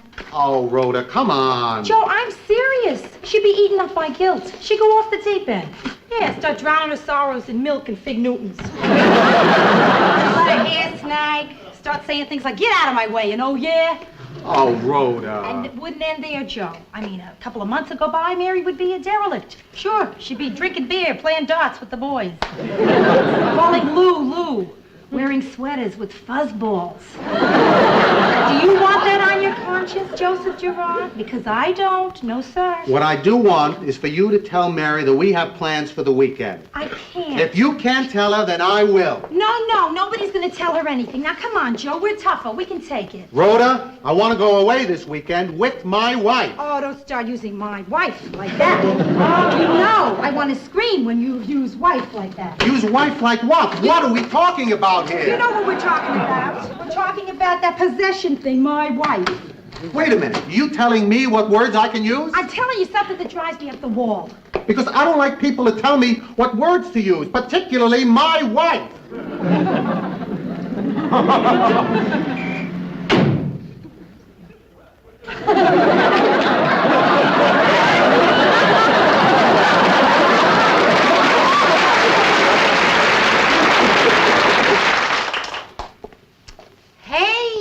Terrific.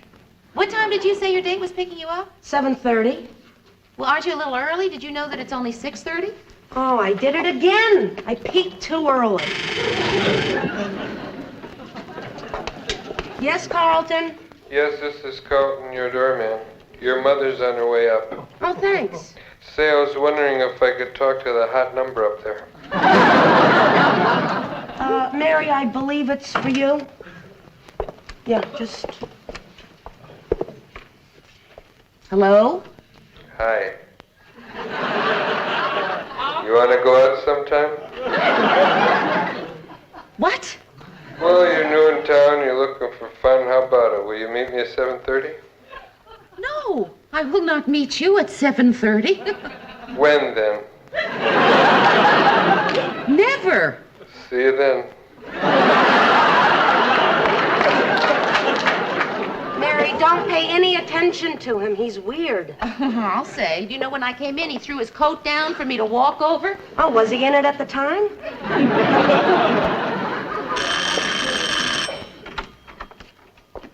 Mary. Mrs. Morgenstern. It is wonderful to Good see to you. see you. And I don't want you to feel bad about not communicating or writing to me since the wedding. Oh, Mrs. Morgenstern, I know. It's just that I got, really busy, and I just, haven't. I just feel terrible. Oh, that's nice. Brenda, I'd like to speak to Mary alone. Ma, did it ever occur to you that you just walked into my house and ordered me out without even a please excuse me? Brenda, what are you doing? Showing off in front of Mary? Ma, I'm right. Aren't I right? She does have a point, Mrs. Morgenstern. You've put on a few pounds, haven't you? Brenda? I'm terribly sorry if we've inconvenienced you by being here. Perhaps we could go into the elevator and stop between floors and talk. Congratulations, Ma. You just made me feel like an intruder in my own house. Oh, don't be silly, Brenda. This is your home, and I'm just a guest. Yeah.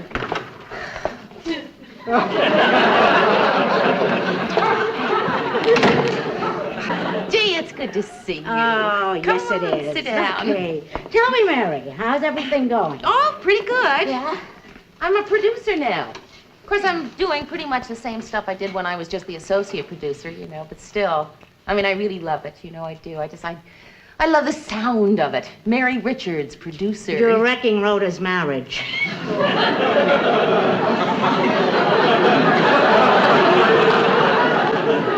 Why do we have this trouble communicating? I said you're wrecking Rhoda's marriage. How am I doing this? Well, I can't tell you because everybody has made me promise I wouldn't say anything to you. But I am wrecking Rhoda's marriage. Mm-hmm. In a way that you can't tell me about. You got it, Mary, so cut it out. Cut what out? I am not supposed to tell you. Well, then I can't help you, can I? Well, then we're at a standstill because I never break my word, and I promised them that I wouldn't say anything to you.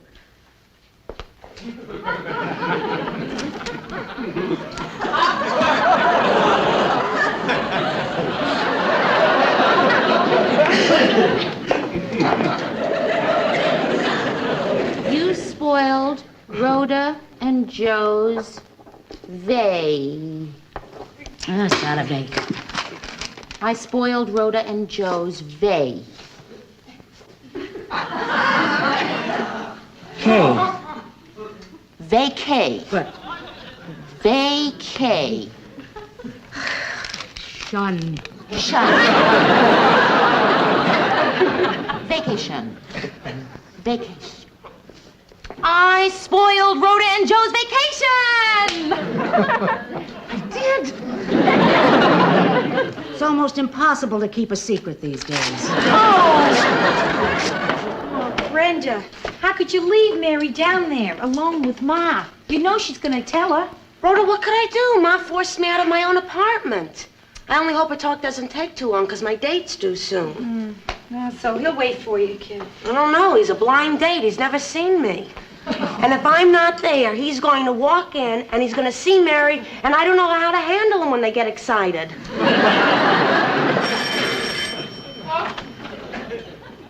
Rhoda. Hi, Mary. Rhoda, there is something terrible going on here. My date must be here. Damn it, Rhoda, I thought you and I were best friends. We are, man. Then why didn't you tell me that you and Joe were going away on a vacation? Vacation?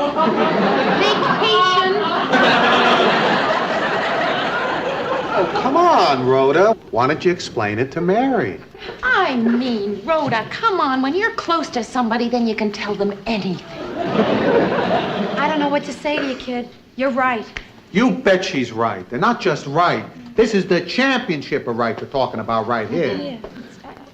I guess I have to learn that when you're close to somebody, you have to be honest. What am I saying? I know that. The truth is, I didn't tell the truth. I was trying to be kind and considerate and nice, instead of saying what I really wanted to do this weekend. Mary, I'm sorry. I was wrong. And I must correct it right now. Joe, I want to spend the weekend with Mary.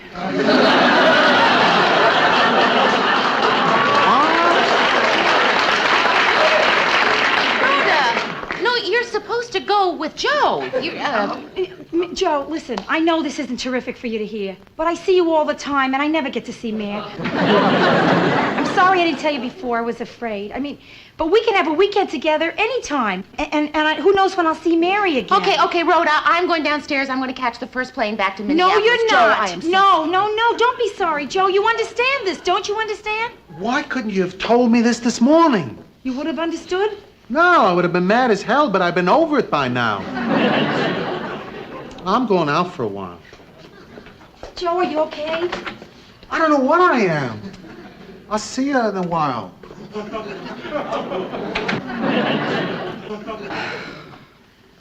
Oh, Rhoda, I feel just terrible. It's okay, No, man. it's not. Sure Coming it is. in here unannounced. It's fine. It's no ruining problem. your plans for no, a you didn't ruin a vacation. thing. Not only You that, did- but causing a fight You didn't between cause you a and fight. Joe. Yes, you did I not. did. What you don't understand, Mary, is this is good for a marriage. It is? I certainly hope so.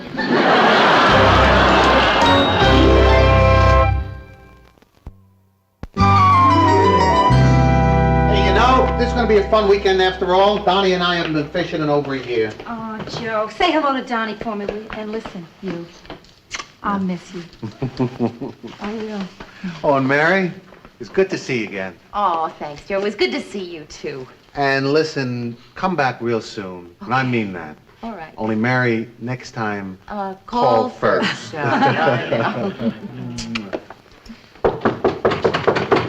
is it? This is Carlton at your door. Oh, I asked Carlton, to come up and help you down to the car with your Oh, stuff. thanks, but it's all right. I'll be able to manage by myself. Oh, okay. Never mind, Carlton. He'll do it himself. You know, this is the first time I've ever seen your apartment. Would you like to come in? Is there a tip in it for me? No.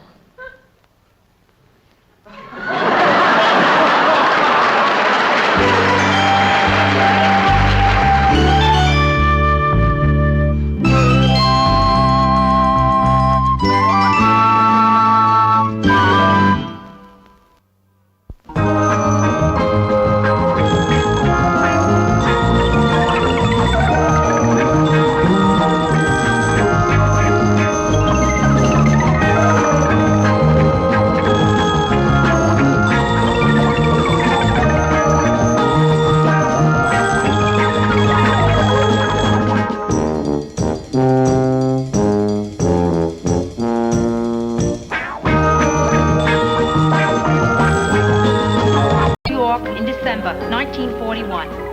I've always felt responsible for World War II. The first thing I remember liking that liked me back was food. I had a bad puberty. It lasted 17 years. I'm a high school graduate. I went to art school. My entrance exam was on a book of matches. I decided to move out of the house when I was 24. My mother still refers to this as the time I ran away from home. Eventually, I ran to Minneapolis, where it's cold, and I figured I'd keep better. Now I'm back in Manhattan. New York, this is your last chance.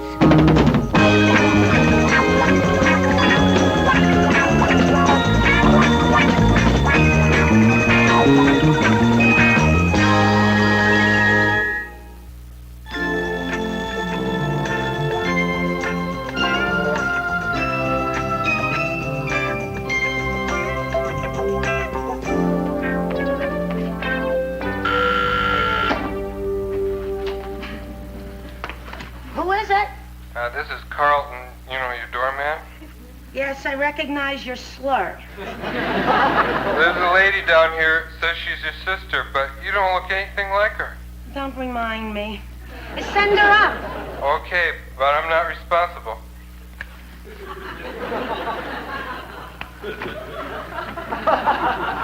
Rhoda? Yeah? Rhoda, I'm over here. Oh, there you are. Give me that. No, it's all right. What are you doing? No, it's not heavy. Oh, Brenda. Oh, look at this. Oh, it's a great place. Oh, hey, why did you do all this? She made it sign with balloons and everything. I can't believe you're really here. God, you look so gorgeous.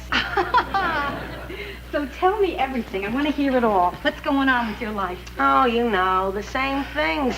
Mother problem, weight problem, date problem. That's terrific. You don't have a job problem. Hey, that's right. I got promoted at the bank. Now I'm a teller. Hey, there you go. That's terrific. That's terrific. And the best thing about being a bank teller is that your legs don't show. Why do I get this feeling I'm looking in an old mirror? Take it from one who went through it and survived. Things are going to get better. Yeah? Oh, I promise. So tell me, what's been going on in your life? Oh, let's see where to start. Nothing. Hey,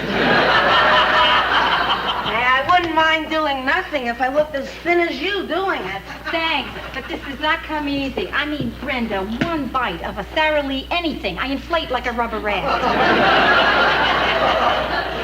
Sara Lee. Are you familiar with their frozen cheesecake? An old friend. Hey, come on, I'll show you around the rest of my place. It'll take our minds off food. This is my kitchen. Who is it? It's only me. Just a minute. Are you ready for Mom? Sure. I mean, it should be interesting. I've never experienced Ma and jet lag at the same time. Okay, here we go. Rhoda.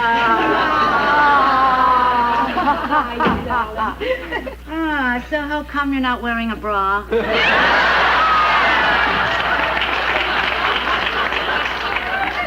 Ma, I'm 33 years old. All the more reason. If you were 10, you wouldn't need one. Brenda, I'm very worried about you.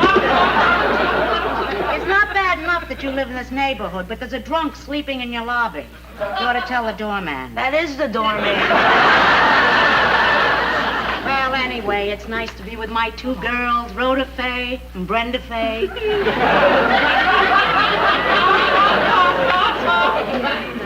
You know, Ma, I always wondered, if you like the name Faye so much, why don't you just name one of us Faye? I didn't like it that much. Listen, I know you have a lot of things to do, so you can see the family at your convenience. Well, 6:30 tomorrow. Archie, tomorrow, Listen, you don't have to give me an answer now. I mean, it's not that important. Okay. Just let me know in enough time to cancel the caterers. Rhoda, it's some guy for you. Yeah, who knows I'm here? Hello. Yes, it is. Who's this? Stephen? I know a lot of Stevens. Stephen who? Stephen Schlossberg? I know a lot of Stephen Schlossbergs. Which gives you some idea of the kind of life I've had. Stephen, where did you get my number? What do you mean she told you not to tell?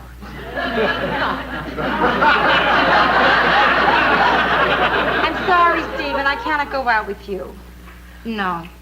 No, I don't care that you're 6'2".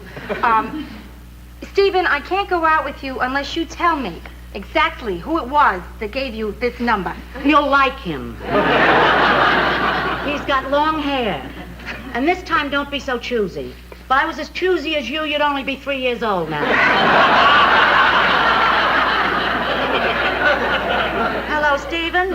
Listen, if you'd like to stay out till 1 or 2 showing my daughter a good time, it's okay. Yeah, but don't worry about getting into the office a little late. No, I'm sure my husband wouldn't dock you. He'll be here at 7:30. Mm-hmm. You're lucky I didn't go to Acapulco on my vacation. By coming here, I saved you Stephen Schlossberg's airfare.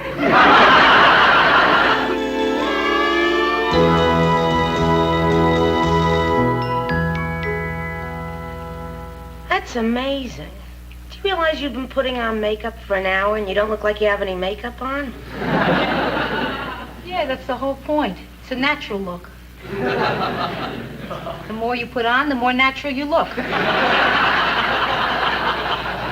How do you know when to stop? Well, when you look like Alice Cooper, you went too far. There. I feel I ought to sign this or something. So, Brent, you sure you're going to be okay tonight? Sure, I babysit every Saturday night.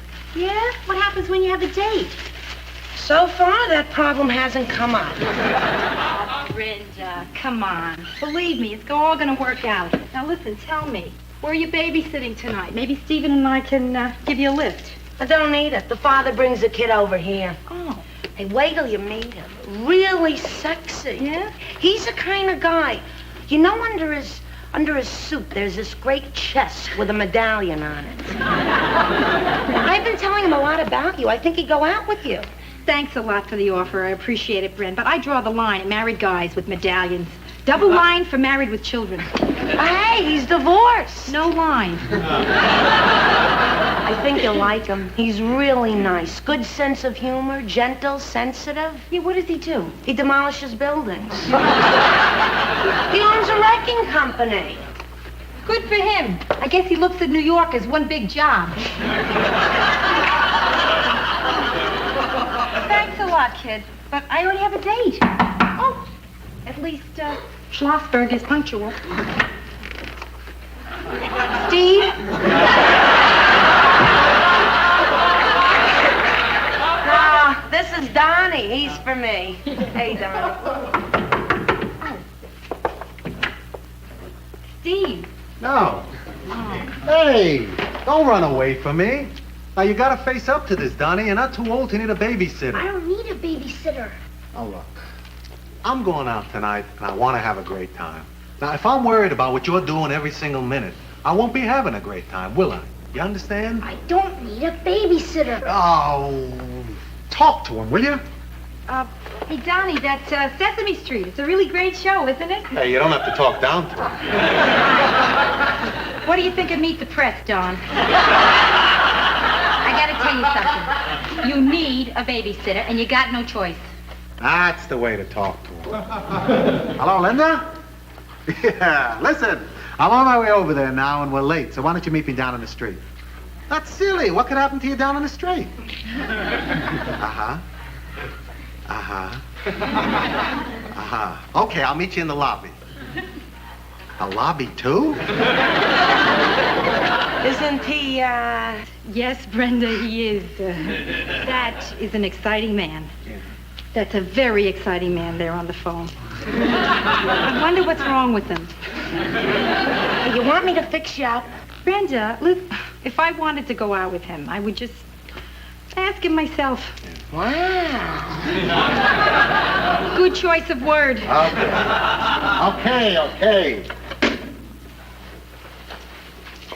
Hello.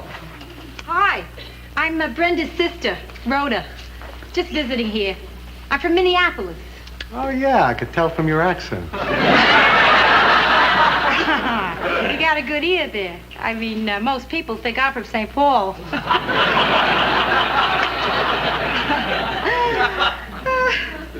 You want to go out sometime?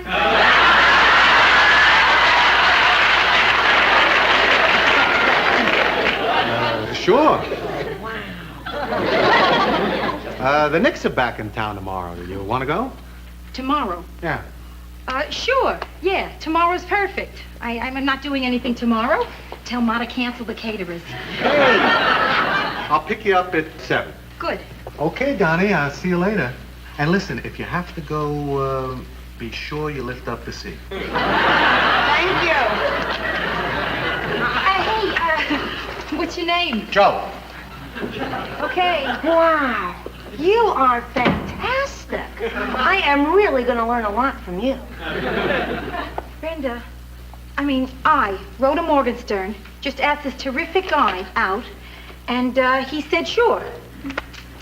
Oh, I thank you, Ms. Magazine. I never could have done it without you.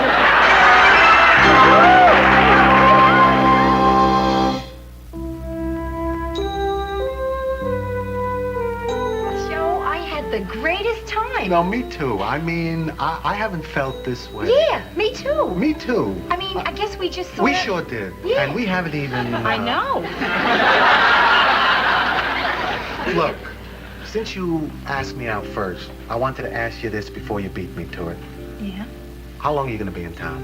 12 more days, which gives us a lot of time to see each other, if you'd like to go out with me. You did it again. You beat me to it. Sorry. Okay, I'll call you tomorrow and we'll set it up. Huh? Great, that's terrific.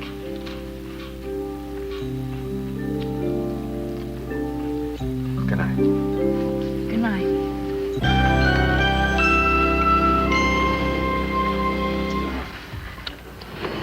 I forgot my kid.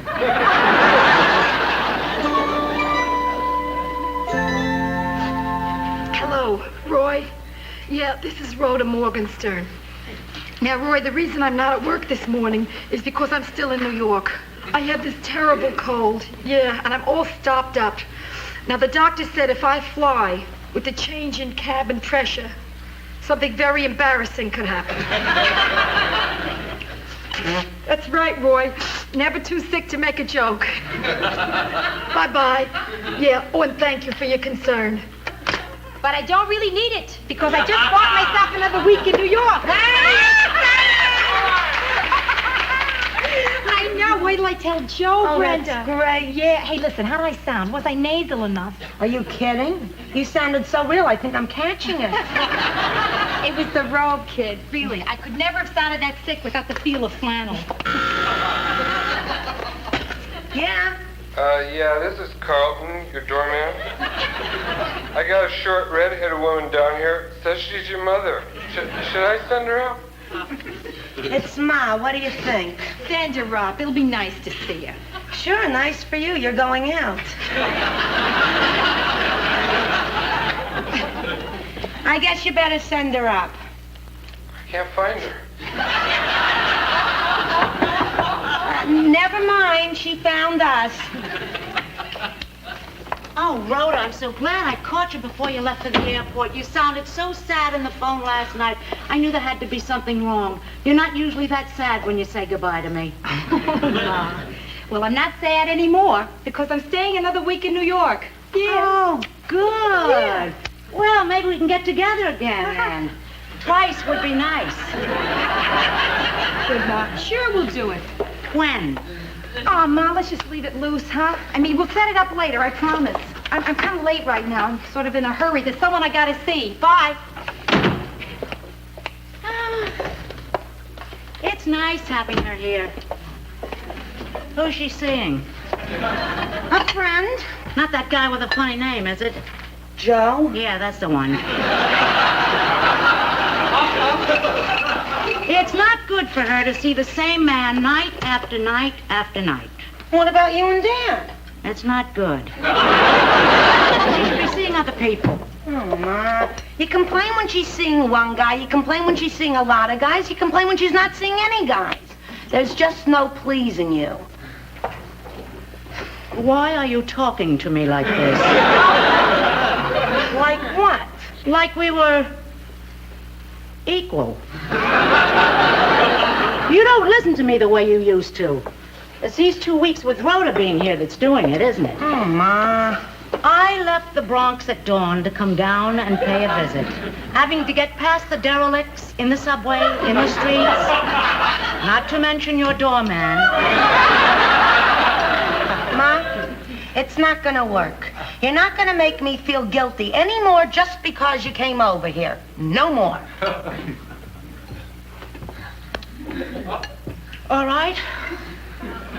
What if I said I'm leaving now because I have a daughter that I loved and sacrificed for all my life who doesn't want to see her mother?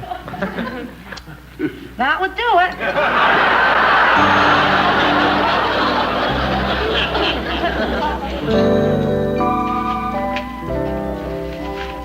Hey! What the hell are you doing here? I'm here. How about that? Oh, but why? I mean, why aren't you in Minneapolis? I said goodbye to you last night. Boy, did you ever. So, this morning, I called in sick. What did you give her? This is Rhoda, the nice lady I was telling you about. This is Nolan Arthur, my partner. He taught me everything I know. Nice to meet you. I didn't know who to thank. So, how long are you going to stay? Oh, another week, Joe. We can be together all week. Isn't that great? Well, not really. I'm going out of town tonight on a job. Oh, well, then I'll see you tomorrow. No, I'm going to be out of town till Friday. Friday? Now, wait. That only gives us one night before I have to leave. I can't help it. It's work. But I got out of my work to be with you. See, last night you said you wished I wasn't leaving, and now I'm not leaving. So, couldn't you take off a couple of days? I mean, call your boss. Tell him you're sick. Who am I going to call, me? Come on, I can't do that. I got responsibilities. Oh, boy. I risked my job for a Friday. That's terrific. Hey, I'm sorry, Rhoda, but I'm not going to let you manipulate me into feeling guilty about working just because you're being possessive. Holy smoke. Manipulate, guilty, and possessive all in the same sentence? The grand slam. Forget Friday. Hey! Yeah, I suddenly got homesick here. Where you going? Nice to meet you, sir. Hey, come nice on. Manipulating you. Hey! What's wrong with you? So that's it. The end of an almost perfect vacation. Gee, I really feel bad about you leaving. I know, I can tell. What are you eating? I don't know. That's how depressed I am. What is it? Some kind of pie. Ah, Brenda. Listen, we gotta face it. I mean, this trip was bound to come to an end sooner or later. I know, but what about Joe and you and you and me? Rhoda, you made me feel like a person for the first time. Oh, Brenda. I didn't want to get you upset. I'm not upset. You got another fork for that?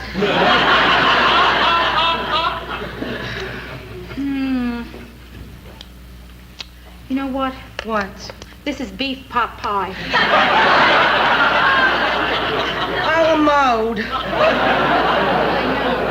Brenda, listen, we could both sit here and eat until we're a couple of sumo wrestlers. Right? That's not going to accomplish a thing. That's Ma to take me to the airport. Okay. I don't have time for a long fight. I'll just make this short. What's the matter with you? That's it, huh? I'm parking the tollway zone. Well, I'll make it short, too, because I'm catching a plane. What's the matter with you? Look, I can see you guys want to chat, so I'll just leave. I can hear you, but I promise I won't listen. Joe, this isn't going to work. What isn't going to work? I don't know. Why not? I don't know. Why? I don't know. Oh, I don't think I'm going to have time for this. Now, look. I drove here cross town. I went through red lights. I almost sideswiped the bus. Just to tell you, I really don't know you yet, but if you leave town, I don't know, I'm going to go crazy. Wow.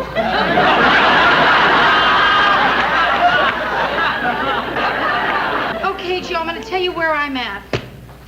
At your office today. I was really hurt. When you said you couldn't see me, I figured it was because you didn't want to see me. Well, I'm tired of being hurt. I really just don't like being hurt. Hey, And so, if you didn't need me, you wouldn't be hurt. If I didn't need you, I wouldn't be hurt. So, in a funny way, I'm kind of glad we're hurting each other. that's crazy. I mean, that scares me when I hear that, Joe.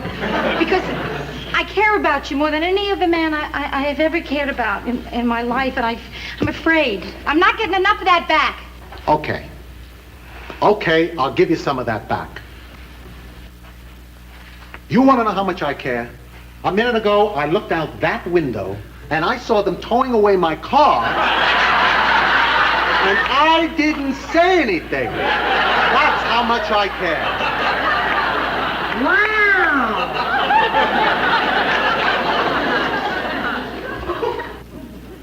Rhoda, stay, please. Does that mean you're staying or your arm's tired? Both. Oh. You like me, huh? Okay, Joe. Now that we're straight. I mean, we are straight, aren't we? Yeah, we're straight. Okay, I got something to tell you. Yeah? I lied about them towing away my car. No, you didn't.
December 1941. I've always felt responsible for World War II. The first thing I remember liking that liked me back was food. In school, my grades were okay, mostly B's and C's, except for self-control. I had a bad puberty. It lasted 17 years. I'm a high school graduate. I went to art school. My entrance exam was on a book of matches. I decided to move out of the house when I was 24. My mother still refers to this as the time I ran away from home. Eventually, I ran to Minneapolis, where it's cold, and I figured I'd keep better. Now I'm back in Manhattan. New York, this is your last chance.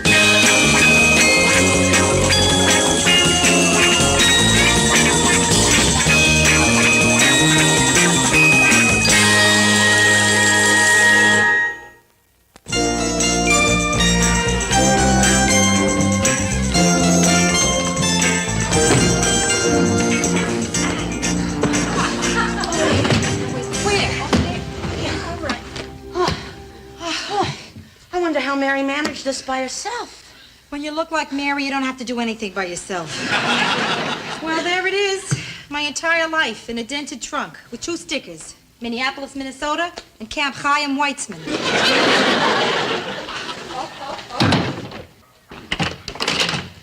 Now, if I'm lucky, Mary packed my old closet in here for me to put all this stuff in. Oh, Rhoda, this is wonderful. Can I wear this sometime? You're kidding. That's one of my oldies but uglies. But the zipper works. I blew out 3 zippers this week, and it's only Wednesday. Well, it's yours. Ah, yes, my old bathroom scale. It's broken. It only goes up to 105. I never had the heart to get it fixed. Gee, you know, my scale says 105 before I get the other leg on. 33 years old, and here's my good china. Cracked Milmac. Hey, what's that? I hope it's not the Maltese Falcon. Oh, look at this. That is so like Mary. to wrap newspapers in newspaper. Oh, Mary, I really miss you. Hey, I know how you feel. But hey, now you've got a roof over your head, a great guy, and me. What more do you need? How about a job, some money, and a drawer to put my underwear in? Brenda, where am I going to put all this stuff? Hey, no problem. There's plenty of room in the closet. How much stuff do you have? Brenda, I can't keep putting off looking for my own place. Oh, come on. Don't bring that up again. Well, hey, I love having you here. And you don't know how tough it is to find an apartment in New York. Oh, no? Listen, I remember a time when we used to read the obituaries to look for vacancies. Now, somebody coughs, you follow them around.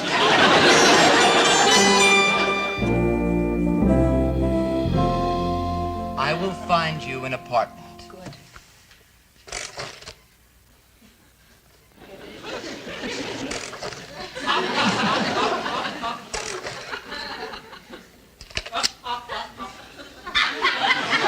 Here it is. A one-bedroom, terrace, and a nice view. How does that sound? Sounds great. How much? $900 a month plus $150 cleaning fee. I can only afford to move into the cleaning fee. I have something for you. A nice two-bedroom with a full kitchen. $175. Oh, now you're talking. Do you mind 5 roommates? I mind. 3 are women.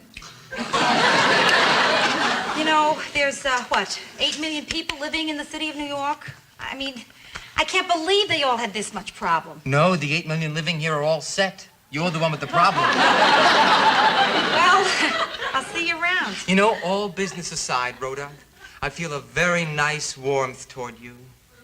Oh, thank you, Howard. Yeah, I mean, I like your vibes. Oh, I'm glad to hear it. Do you think that we could be friends? Well, sure, Howard. Howie? Yeah. That's good, because for a friend, I can do something extra. Oh, gee, and here I was afraid to take advantage of our relationship. No, listen. One hand washes the other, you know what I mean? I'm not sure. What do you mean? Okay, I do you a favor and... And I do you a favor, right? Now you're getting it. But you're not getting it because I'm not giving it.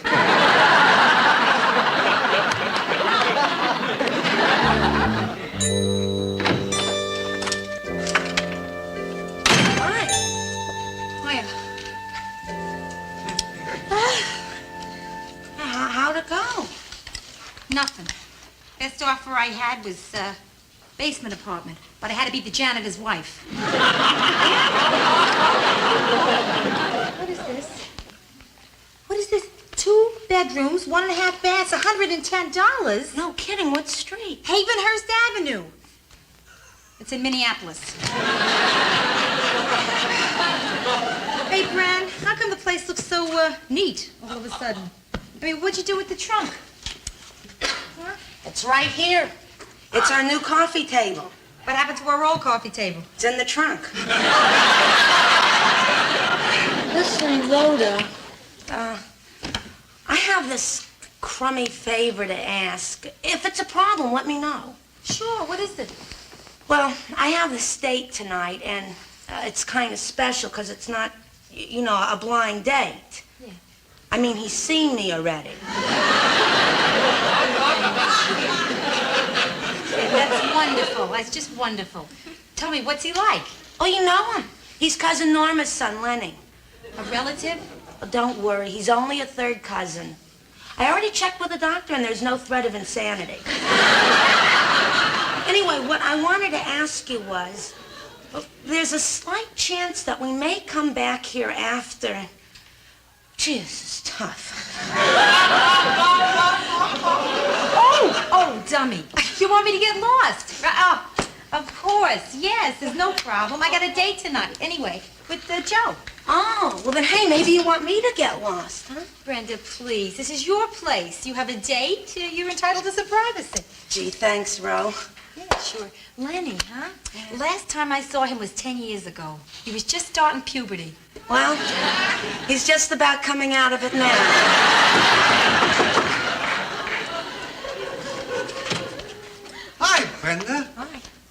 Hiya, babe. Oh, hi. Oh, listen, I'm going to be ready in just 1 second. I just have to get my jacket. You'll never guess. The craziest thing just happened. You will never guess. Will you look at this? It wasn't even on a hanger. And most of them aren't on hangers. You never guess. You see, I'm on my way here in the cab when I spot something on the floor of the cab. Yeah, anyone I know? You can tell me on the way down. Rhoda, you're not going to believe this, but I found a ticket to tonight's Knicks game on the floor of that cab. How do you like that? Yeah, really? That's terrific. Hey, you know how much these things are worth? It's worth a fortune. And it's with the Celtics. So? So I was wondering if you knew anyone who would like to go. Oh, you mean as much as you do? Oh, I don't think you'll find anyone like that, because I want to go bad. Ah, just one ticket, huh? Yeah. I looked all over that cab, but... But you couldn't find mine. Well, Joe, I leave it to you. What do you want to do? I think I want to go. Then you should. Right. Why aren't you going? I know what you want, Joe. You want me to get rid of your guilt, right? That would help. Okay. I really don't mind if you go, honest. I want you to enjoy yourself.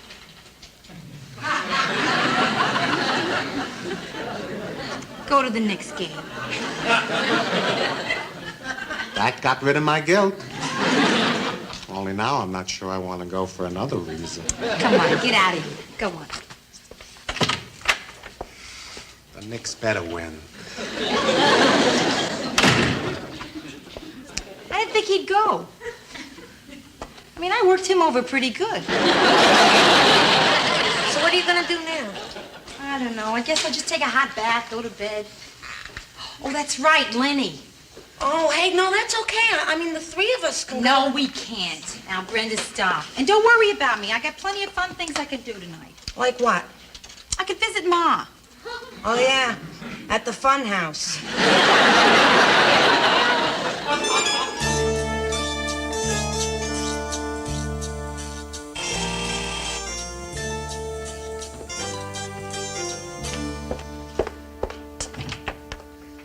Hiya, Ma. Rhoda? What you doing? What do you mean, what am I doing? What are you doing here? Well, I was just hanging around the Bronx. I thought I'd drop in.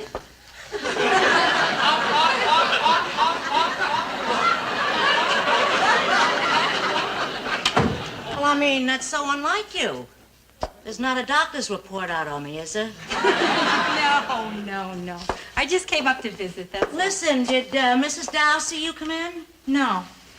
I mean, I don't think so. Why? Well, she's always throwing it up to me about how her daughter comes up and visits her 2 times or 3 times a week. Hello, Edna. Yes, I was calling to invite you up for some coffee, but as it turned out, my daughter Rhoda dropped in, so I'm calling to cancel. Yeah, my other daughter's here too, Brenda, uh-huh. That's right, the both of them. Yeah, well, I have to get off now so I can open the presents they bought me. Okay, see you tomorrow. Might as well go all the way, right? Well, if you don't like my present, you can return it. So, where's Pop? He's working late at the office. I only hope and pray. So what's new with you? Let's see. Today, waited for 2 hours in the unemployment line. Then I walked my feet off looking for an apartment. Then Joe broke our date tonight at the last minute. And then what? Oh, yeah. Got stuck in the tunnel, the subway, on my way up here for an hour. How wonderful. Finally, there's a day when I'm the high spot, huh? So listen, there's nothing new with the apartment, huh? Oh, no, Ma. Last thing I saw was this cozy little place in Needle Park. 4 flights up and all your neighbors are lying on the stairs. Listen, I know how you don't like me to interfere, so I'm kind of reluctant now to tell you that I think I may know about a place. Ma, that's not called interfering, that's called helping. What kind of place? Well, it's in a nice building, but it's not big, it's small. Well, small's okay. I'm desperate. How small? 1 bedroom. The furniture's not new. But I love old furniture. Go on. Yeah, well, there's plenty of closet space. Oh, that's great. And the price is right. Oh, and I was ready to give up. And the best thing about it is you can move in right away. Oh, Ma, can I get it? Are you sure you want it? Yeah, where is it? Right in there. Oh, I didn't see that one coming. Oh, that was close.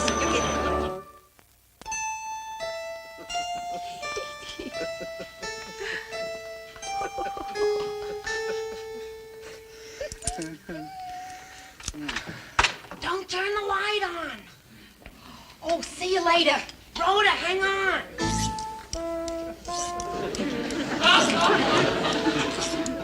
Brenda, I'm so sorry. I thought maybe he'd be gone. Oh, it's okay.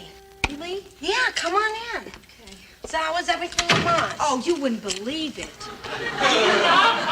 She actually wanted me to come home and live in my old... Brenda, isn't there a person behind there? Yeah, but he's sort of shy. Lenny.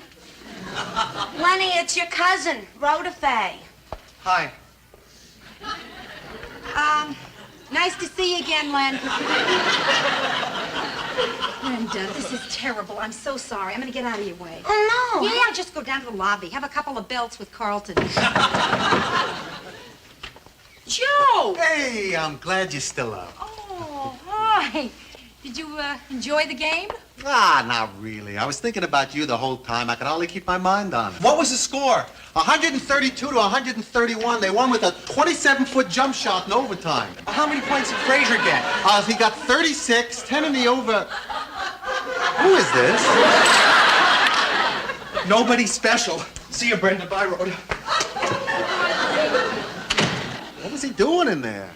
Voting? I am really so terribly sorry. Oh, yeah, I am sorry to bust in here like No, this. no, really, it's okay, no problem. Anyway, I think you did me a favor. It was a little peculiar. Kept saying, let's show our toes.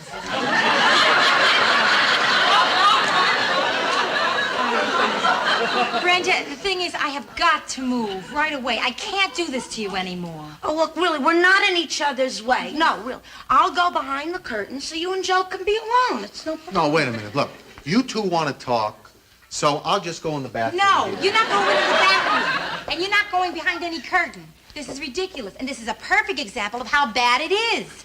Now, Brenda, listen to me. Now, listen. This is not just for you. It's for me. I don't have a job. I don't have any immediate prospects. And I'm getting low on money. I got the feeling that if I don't get a place of my own, things are not going to start happening for me. Do you understand? Yeah. I wish I didn't. Oh, babe, that's good. Look, It's all for the best, excuse and I- me, but I want to give you some privacy here. I'll just go in the bathroom. No, you don't have to go. Oh, yes, I do.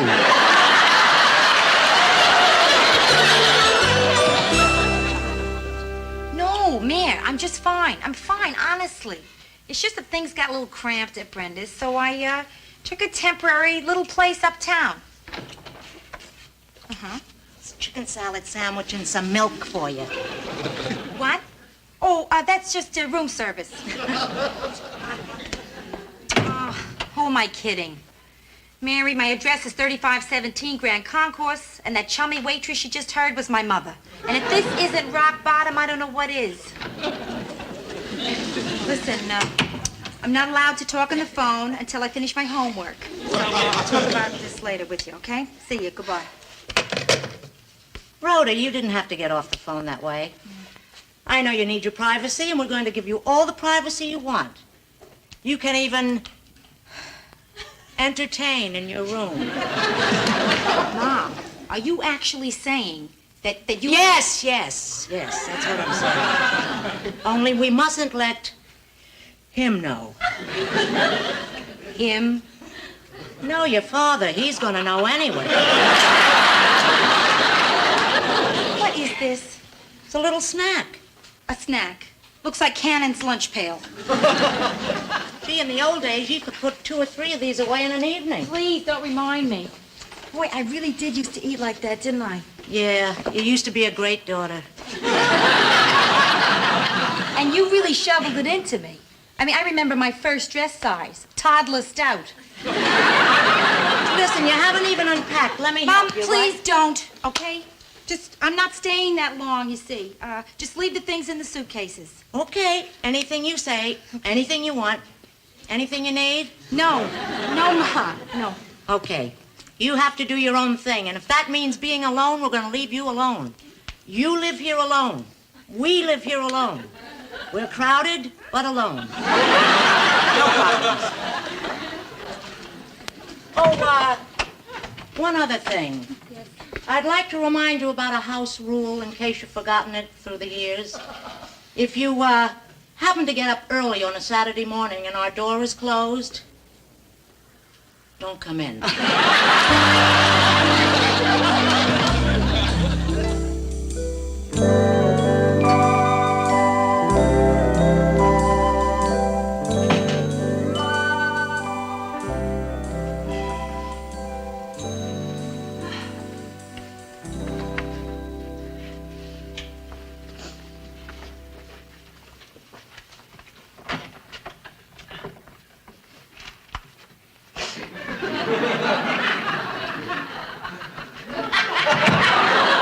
I figured you up when I saw the newspaper was gone. Oh, thanks, Ma.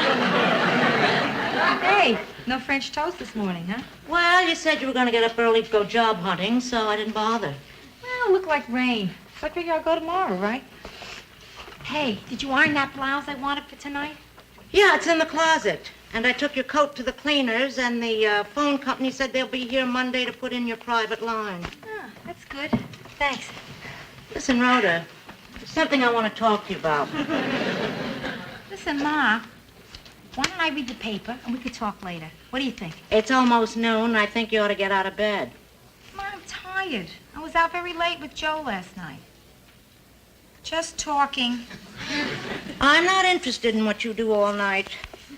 If at your age you haven't learned that a man doesn't buy a cow if he can get the milk for free.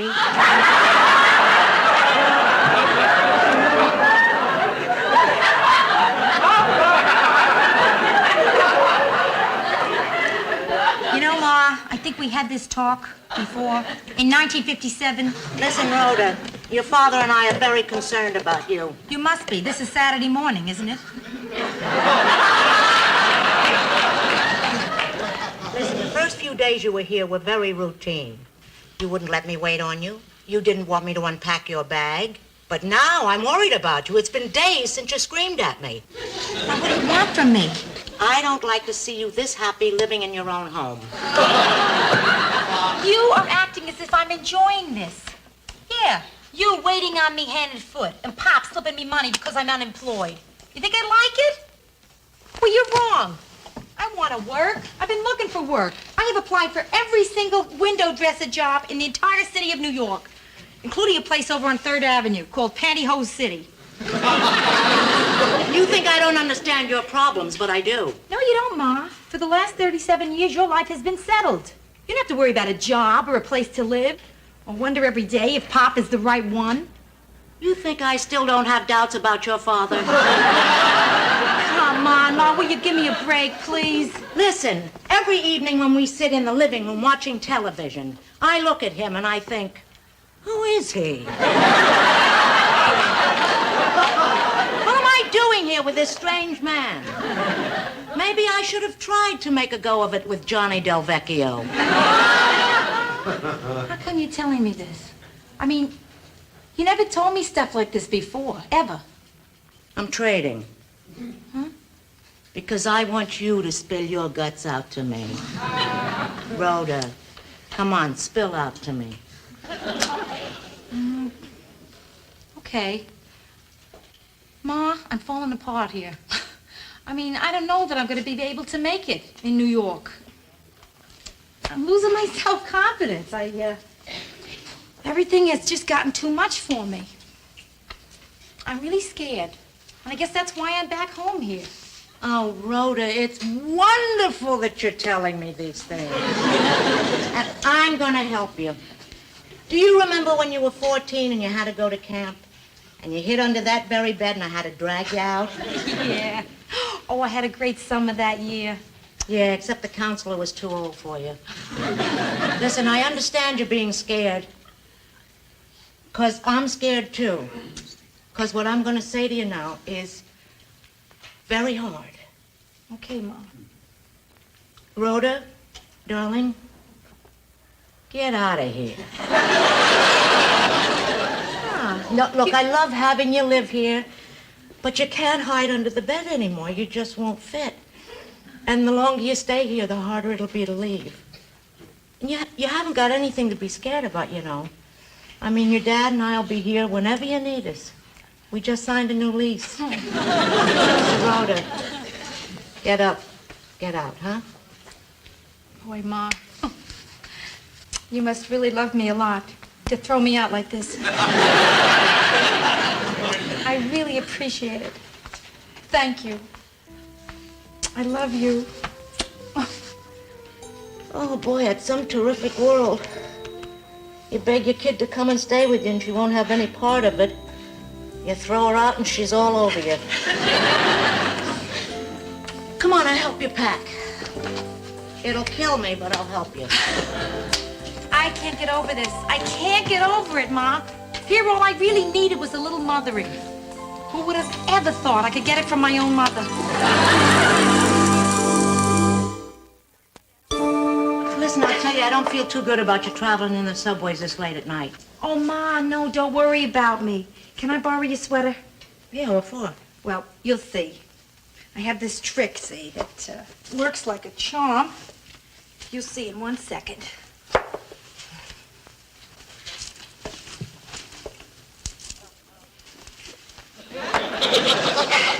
Now, you see, it's safer in the subway if you don't look too sexy. Gee, that's a good tip. I'll have to remember that. Okay, bye, babe. All set. Bye, honey. See you.